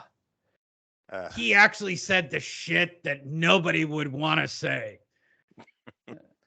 He's like, Andrew goes, it wouldn't be that bad. I go, yeah, she was actually going to run for city council. She really was in Vegas. Jeez. And I actually go, gosh. You're not, just don't do it. Just yeah, don't, that's just not don't. I can't stop what I've done. I've Right. invested in boxing. I'm going to try to change boxing. I've given you three people who have three different views on boxing. I want to be entertained. Miguel is kind of the fence, and Andrew is literally the biggest fight fan I have ever seen in my entire life. That is the best perspective ever in boxing. All of us have boxing in our blood and fighting in general. You will never get a better show. God, I should record that. That The was funny. the That was funny. the But campaigns that's that the they'll have truth of against the y'all will show. be The truth of the just show, and the reason you hear shit you say, or Andrew hears shit he says that nobody would ever say unless they listen to this show. Oh, these guys are saying it correctly. mm, How did yeah. it feel for you? That was your first time. Yes, it was mildly arousing. Was it? I It was. mean, I mean, honestly, when it happened to Andrew the first time, he's like, they're using what I say. I go, because they listen, Right. right? Like, Nah, there's no question about, like, these aren't a series of words coming out of your face that a normal human right. would say. So, based on what you saw on Saturday when you heard verbatim something you've said, is it something that you have ever heard historically in boxing? No, not. I mean, no. They try to be very, correct with their wording and whatever speech they use. They don't never try to use slang necessarily the way we use slang. So when I hear that, it's like, hey, wait a second, wait a second. All right. So, my question is this: when Mm, I gave you the third seat for this show, and I said, people are going to mimic you, people are going to be you, people are going to tell mm. you not to do this show, people are going to tell you that I am Satan. Mm. Is that the penultimate moment of your life of watching people going, "Oh my Right. god, he just said what did you say?" Yeah. Yeah. I needed a double take sometimes. I'm like, wait a Did you second. literally pop a chubby at that moment? A mini chubby. I was like, oh, okay, that's flattery. Andrew has had it happen so many times where he goes, he would say it week in and week out. He's like, "Why do they keep saying my line?" I go, "Cuz they listen to the show, asshole." Look, the boxing show is the politically correct Las Vegas show. They've got a thing on the strip and they decorate it for Halloween.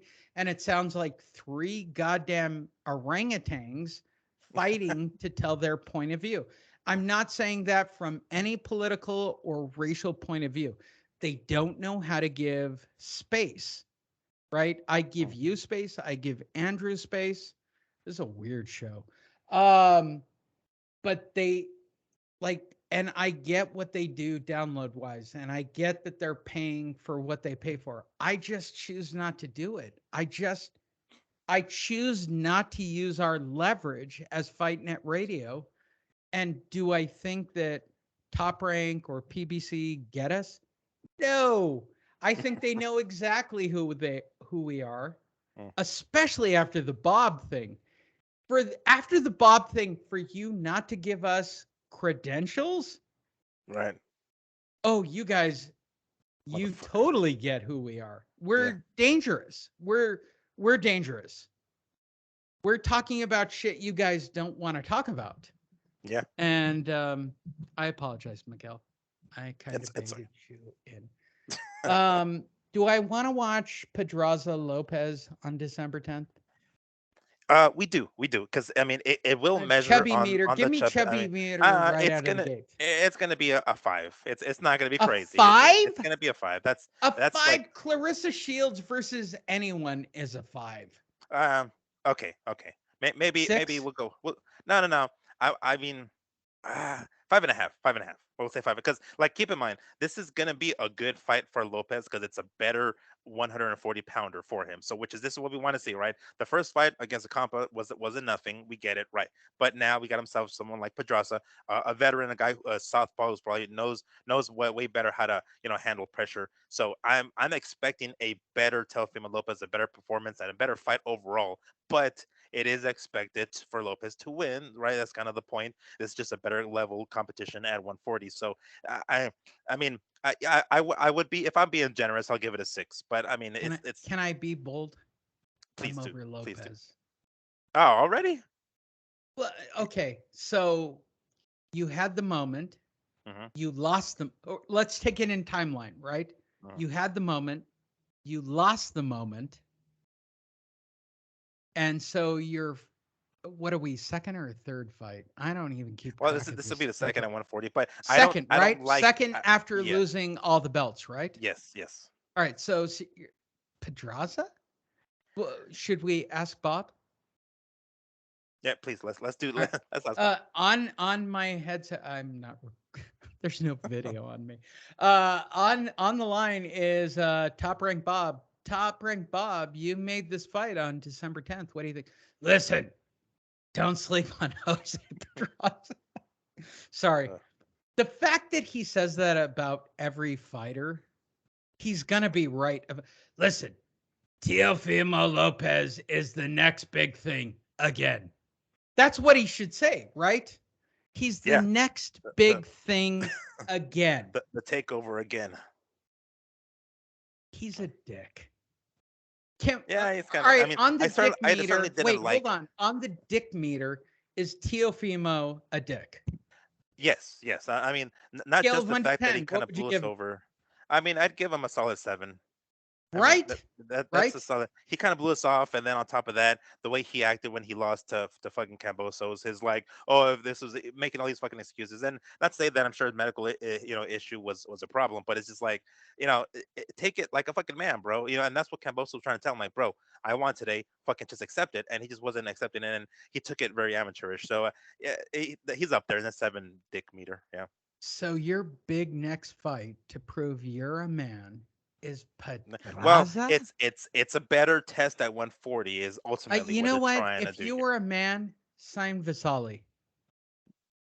A rematch with I mean, he's got Oh his my hands God. full. Lomachenko But 2 dude, but versus that's Lopez, it, two guys floating in space.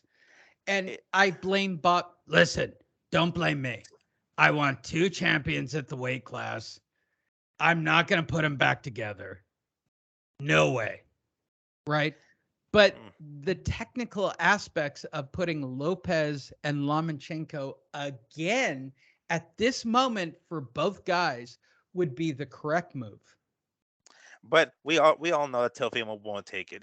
He was butthurt again, more of a dick move. He was so butthurt that there was no rematch clause and with this fight here with him and Loma that he was like, all right, if I beat Loma, then he's not going to get a fucking rematch. And of course, we all wanted to see the Loma rematch, and Teofimo had said it countless times that he was like blatantly admitted, I will not give him a rematch. So yeah, we know it's not going to happen. And again, another dick move on his part, but he's trying to be basically, on principle, he's trying not to give him the rematch. It would be nice. I want to say it wouldn't be nice, but I don't think it's going to happen. All right. On a scale of 1 to 10, how much of a dick is Lopez? Yeah, yeah, 7. I mean, he's a 7. I mean, Oh, the dude's a no, no, solid 7. no. I don't mean the fight. I mean Lopez as a human. Well, I mean, that's not. Same thing. no, no, same thing. Not the fight. I mean, just him I being a dick, He's blowing us off. leaning towards that C plus or B plus of yeah. Why does he Yeah. think he's greater than he is? What has he done? Well, I mean, I think he put You on the lost the best. belts, bro. Yes, he did. And here's the thing: there's a saying in the fight game: you're not a champion until you defend your belts. He didn't even do that, unfortunately. Yes, he beat Loma, which was probably the best performance of his fucking career. And I mean, he's pretty much. I mean, damn it, I don't want to compare him to Cambosos, but he kind of is. Cambosos He came in, is. put the He's performance of his life completely against the. Cambosos. He put on the performance of his life against Lopez in Cambosos, I'm talking about, and then didn't defend the belts and just fucking lost them. That's kind of where fucking Telfimo is at this point. He came in, beat Lomachenko, the takeover. Oh my gosh! And then loses the Nobody fucking belts, remembers. and then Nobody loses the remembers belts in the Lomachenko. next fucking fight. Yep. So it's like he's gonna need something real quick though. He's still young. He's got time. I'm not saying to rush it, but a fight with Pedraza is a good first step. After this one, you better throw him in there against some fucking better like Prograis or one of those motherfuckers at 140 Ooh. do the winner of him and Cepeda. Oh man, one of those. It has to be that because no more of this. Like, yes, of course we'll see how he looks against Pedraza, and we're anticipating him looking good. But after this, dude, if he fought the best of the best at 135 in Lomachenko, he's gonna start have to do that real soon. And this was him coming up. He was coming up at 135 at the time. Like as far as his career goes, he was progressing, and then they threw him in there with Lomachenko, and he did it. Cool. Well, you're up there now. If you want to, you think you're hot shit and you're like want to get multi-million-dollar contracts, you better start fighting multi-million-dollar fights. And Pedraza ends in one of them. I get it, but after this one, it better be. All right. Moving forward. Only because I interviewed him. Jesse Bam Rodriguez campaigns at 112. Oh, Can you believe I'm talking about 112s? Yes, yes. It's By the way, would this not be B level if I were fucking with Andrew? Um, all right. So I dig Bam. I think he's cool. I think he's fan friendly. I think he's great. But all right, let's move him to 112 and he's going to unify the championship. Where does, by the way, does anyone look at the right arm? Bro, use clear stick. Use clear stick. Use clear stick. Use clear stick. Everyone's looking at the screen for those watching video. What are you talking about? Use clear screen. Use clear screen. Yes. Use gel. Use gel. Use clear gel. Yep. Use clear gel. All right. So Bam is legit and he's fun to watch and they're working him to death. What weight class does this dude have to work at to be legit? Well, I mean, he was given the opportunity against Quadras at 115, which he says, he will continue to say is not his weight class, even though he fucking beat the living piss out of Soren Visai and is really making quite a splash at that weight class. He wants to leave it to his brother. He's already said he's gonna, relinquish the belt and move back down to 112. Great, there are some fights for him there, but I mean, let's be real. He probably will do better at 115. But hey, if he wants to leave it to his brother, so be it. I wouldn't mind seeing him move back down to 112. But damn it, he was doing so good at 115. I would like for him to stay there. Great.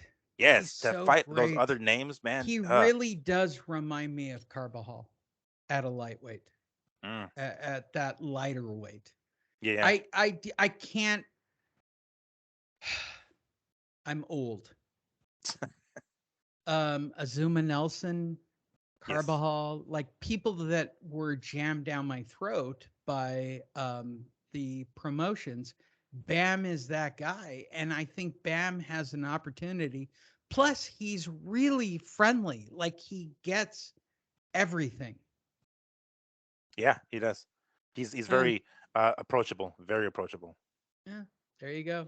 And by the way, someday Miguel will come here. I will download the interview with Bam, and someday you will get to know your fight fan.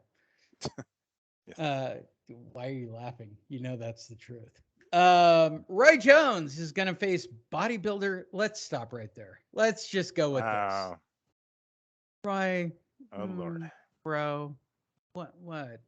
You're going to fight a bodybuilder, bro? Let's move on. Joe Joyce on Usyk winning WBO award. All right, first of all, the WBO awarded Usyk an award basically because he was from the Ukraine. Stop right there. Don't get me wrong. He's an amazing guy, an amazing ambassador. It probably should have gone to a Klitschko, but whatever. So Joyce is thinking, I want this guy. Is Joe Joyce in the discussion at heavyweight at this point? yeah, he is. I definitely think he is. I mean, I'm not sure where precisely he's going to fall in that conversation, but he's in the conversation, no doubt. I mean, he's really put himself in a really good spot to get himself some major fights.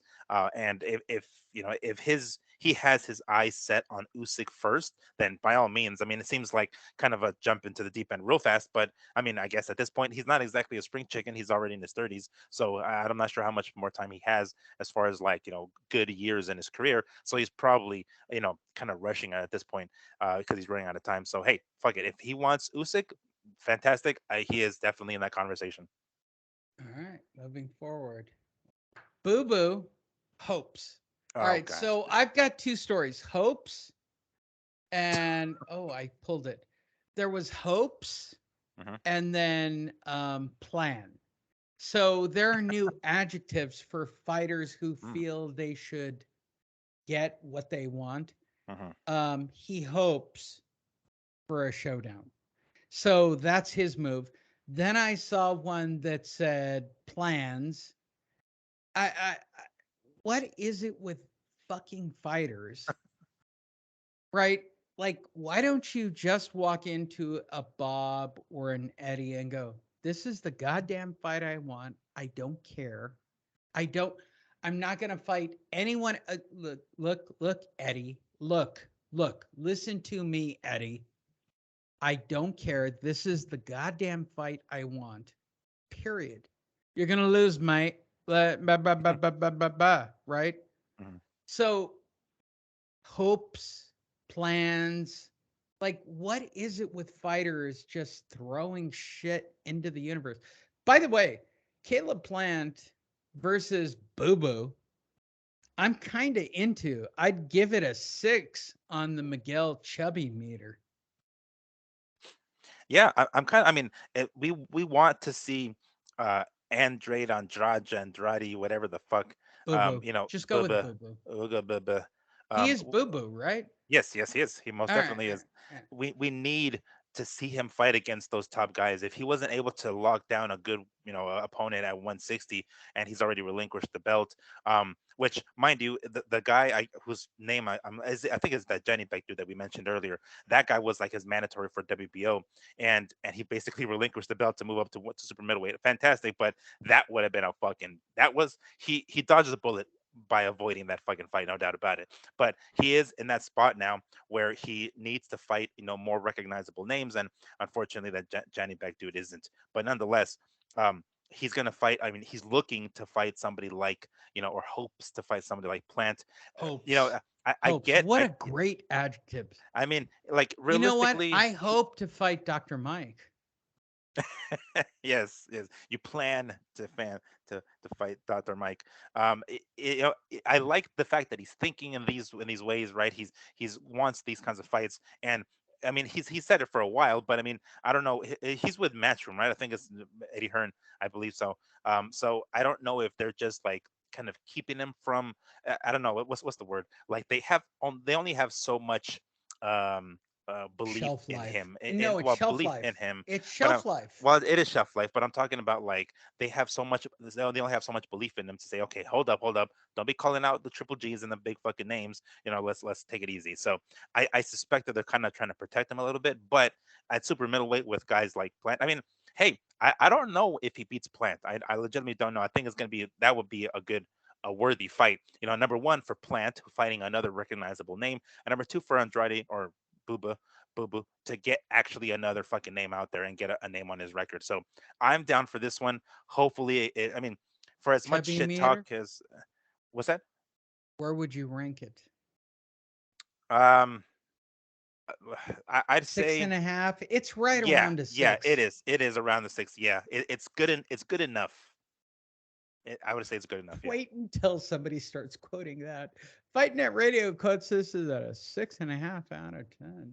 Yes, as they say, it's good So enough. here's my question. Mhm. Did you watch the Dr. Mike fight? No, no, no. I just saw the highlights. I saw the All highlights right, because so I was Lee VIP. Shout Honish out to VIP. versus Dr. Mike. Mm. That's the fight I want. How, I wait, would how train much for that. how much I does would train. Doctor I would Mike train for weigh? that guy. How much did he weigh? How big is that motherfucker? One another well, cruiserweight. So for those of you who don't know, boxing cruiserweight 185, right? Light Yeah, heavyweight yeah. MMA is 205. In mixed martial arts, 185 makes you a middleweight. Yes. All Hmm. right. So it's 185, 186 plus or minus. I think he was the next Jake Paul fighter. I think. if he had won decisively, I think Jake Paul would have gone after Dr. Mike No, because really? Dr. Mike has a real. I'll show you. Here's why on YouTube Hmm. right now on the screen, and this is why I'm in. Hmm. Um, right here, Dr. Mike. You're 10.3 million subscribers. Holy shit. That's why you want Dr. Mike. It's Ah, not about whether or not I can beat him. And based on his head movement, yeah. Me being out of the ring for literally years. Oh my jeez. God. It's 10.3 million subscribers. Yikes. He sold that pay per view with Jake. I mean, goddamn, I didn't realize he had that much of a following and stuff. Yeah, I mean, he's got a Jesus Christ. huge following. Huge. Yes. All right. Jaime Munguia is taking on Gonzalo Castal Hmm. Correa. I'm working on rolling my R's. Well, you didn't really need to on this one. It's just one R, so it was a soft. Correa is Yeah, there you go. Correa. You got to drop that R. Yeah. Um, I don't give a fuck.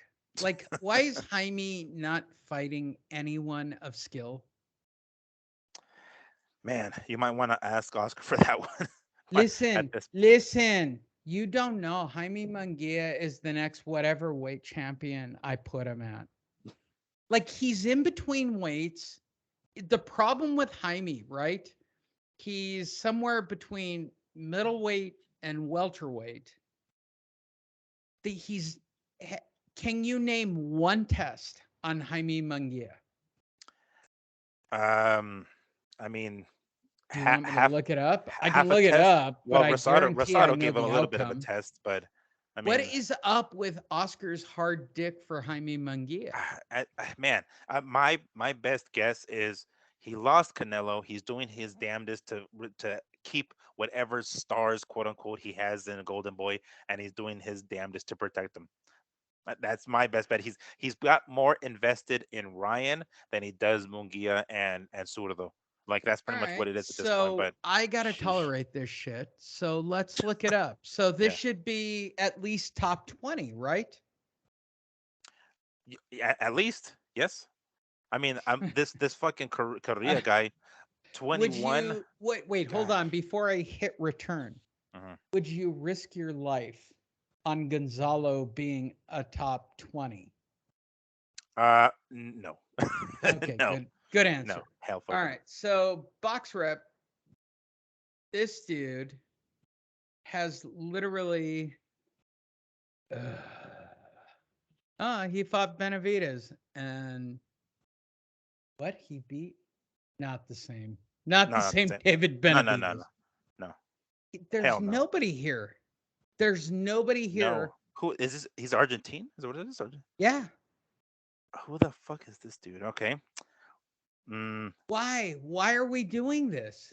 Oh gosh, does that say 8 KOs out of 21? Damn it! Yeah. Another pillow Yeah. fucking hand.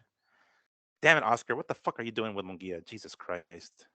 He's I look, why do people two questions. First of all, Mm-hmm. if I was Jaime, right? Mm-hmm. Um, Bob, are you on the line? Yes. I think you could be a superstar. Right? Yeah. And then the second call is Oscar going, listen, don't listen to Bob. What? What? I Jaime's getting fucked by Oscar. Yeah, he really isn't. I mean, I don't know if anybody is, at least in Mungia's ear to be like, dude, you might want to. I think he has skill. I think he has skill. I think Well, he's it's. demonstrated. I think he's finished. I think he's done a great job at his weight class. I mean, he's as finished as he's gonna be. I'm not sure how much more he's gonna fucking improve, even though he's young as hell. Because I mean, to some degree, I'm not even sure what Morales is doing with him. Because we'll see these slight glimpses of like, oh shit, improvement, and then he'll go right back to the old Mungia again. So I mean, I don't know. We can only root this on for so long. At some point, we're gonna be like, all right, that's enough. We're gonna have to stop watching these motherfuckers fights because he's not fighting anybody. And Oscar insists on doing this shit with most of his fucking people, and especially Mungia. I can't think of any other reason other than he's trying to protect him for whatever the fuck reason. Maybe maybe this is just like maybe Oscar has yet this idea of potentially a Mungia and Triple G fight down the line, and this was just a keep me busy fight before while Triple G irons out whatever he needed to do with with Canelo, which he already did. So maybe this is just a keep me busy fight, and then the next one we get Mungia Triple G, but that's just wishful thinking on my half. But wouldn't Magia be the smaller guy?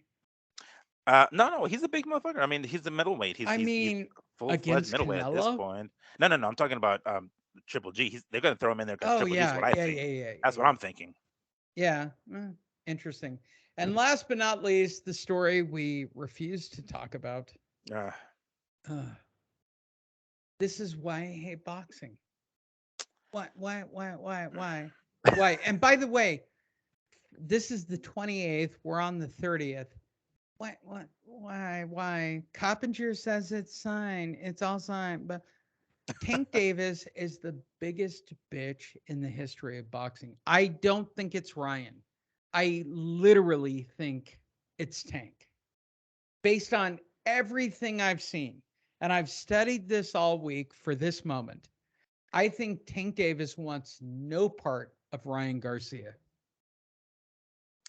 you know, um, it, Tell me and I'm wrong. Prove well, me wrong. it's Prove no, it no, up. it's starting to look like that. Like it's starting to, we're going back to that PBC duck thing. That's pretty much what it's looking like. And I mean, we're at the point at this point where even Max Kellerman is basically calling Spence a duck. So we might go as far as to fucking just call Davis a duck as well. It's like what, and look at here. This is what I've always, and this is what has lost me with boxing. When I see even with guys like Floyd and Manny, that we all knew Floyd would win that fucking fight. Like if you can beat him, what the fuck is taking so long to make the fight happen? I do legitimately believe that Tank can whoop Garcia's ass. I think he can. So why the fuck don't you sign the goddamn fight? Like that's what is. I mean, I don't want to use the word scared, but what the Wait, hell is wait. holding it up? Joining us on the show is the Steven Espinosa calculator. It's a single. Mm, I see. It's a single. I Second mean, fella. at the end of the day, what's the pay per view buy? Because it's got to be pay per view. Yeah, it's got to be. I mean, keep in mind they're probably gonna, give us a weak ass undercard. I get it, Yeah, but I'll excuse that. But this is the main event. right. Would you pay $80 to $100 to $50, whatever it is, Garcia Mhm. versus Tank? Well, I mean, that's the thing. It can't be whatever it is because it has to be a reasonable price. Like I ain't paying $80 for that shit. Hell, fucking no. Now you bring it down to I don't know $45. That's reasonable. I'll take it. They're Because not. They're then not. I know they're not. That's my point. But I mean, that's exactly precisely my point. But they're gonna give us some PBC 75.95 fucking price mark on there. I'm gonna go to VIP. Sorry, that's just how it's gonna be. But well, am I going to watch it? Yes. Is it significant? Yes. Is it going to be, will it bring in some dollars? It will, especially if they do it in, I don't know where the fuck Garcia is from, LA, I think, or, Baltimore, if we go to, Davis's hometown. But if we put those fights over there, hey, they'll fill out the arena. They'll do it. They'll definitely do it. I mean, especially with this, it's just a matter of putting paper or pen to paper. Go to Facebook, go to boxingtonight.io. So, my theory for today Mm. was what's more important, entertain me or show me the sport? What's more important to you? Man. It's hard, right? Well, it is. It is because at the end of the day, I mean, really, it is entertainment. At the end of the day, it is entertainment. And yes, there's going to be elements of sport in it, but it doesn't matter. Like, you can put the best fucking football teams against one another, and if it's a lame ass game, you're going to be pissed. But Yes, out it's of probably has. 16 games in the NFL, one of Yeah. them's coming down to the wire. Yes. Yes, of And course. if Yeah. you gave me 16 fights on any person's fight card, Hmm. one of them's not coming down to the last round. Right. Yeah, no, and I agree. That's that kind of goes without saying, really. But I mean, yes, it is ultimately about that. I mean, I've watched the first fights of the early prelims on the UFC card last night were pretty damn good. They were like knockouts, they were finishes, great. Yes, And then and the then rest of the we card, went and the then it other went like way. fucking decisions, Ugh, like and that's ugh. not to say that there weren't some decent fights in there, but it's like, damn it, I don't know. It was one of those cards. I mean, you can't have After, home by the way, home for runs. the record, after Orlovsky. After Orlovsky, it Yeah, all goes downhill. yeah, yeah. It does, but And by again, the way, not every. my wife was in the room. She goes, "That doesn't look like a rear naked choke." I go, "Good for you for knowing the difference." I go, "That's an air choke." Uh, Uh, uh, and we can't have home runs every fucking weekend. We get it, right? why not? There's gonna Why be not? If because we the have 50 likelihood. fights, why can't I get one fight where I go, "Yeah, that shit rocked." Well, I mean, on paper, it'll look like it'll be a fantastic fight, but sometimes it doesn't turn out that way. And sometimes it's the opposite. Sometimes the fights that don't look like they're going to be great end up being barn burners. That's just how the sport is. That's just how, unfortunately, the reality of the nature of the beast of our sport. So, mind you, last week or the weekend before, whenever the hell UFC 280 was with the card, that was a killer ass fucking card. But I mean, again, that now we got a bit of a stinker. So that's just the way it is. Really, I'm not sure there's anything we can do. They don't intentionally, at least not the UFC part, intentionally put boring ass fights. And boxing, it kind of does happen intentionally. You put one sided ass whoopings, so we're gonna get a dull card. But you can't hit homers every fucking weekend. Go to boxingtonight.io. Check out our Facebook page. I'm going to try to talk Miguel into Oh, Halloween jeez. on. Come on, how great would it not be How to great would it ask not be? stupid questions Uh, on do Halloween you want to get punched in the face on Halloween? tomorrow night? They won't. They won't. I promise. I'll ask the questions. You know Oh me. I gosh. can take a punch. Um, Follow us, click us, like us, share us. I appreciate all of you. And we'll see you guys next week.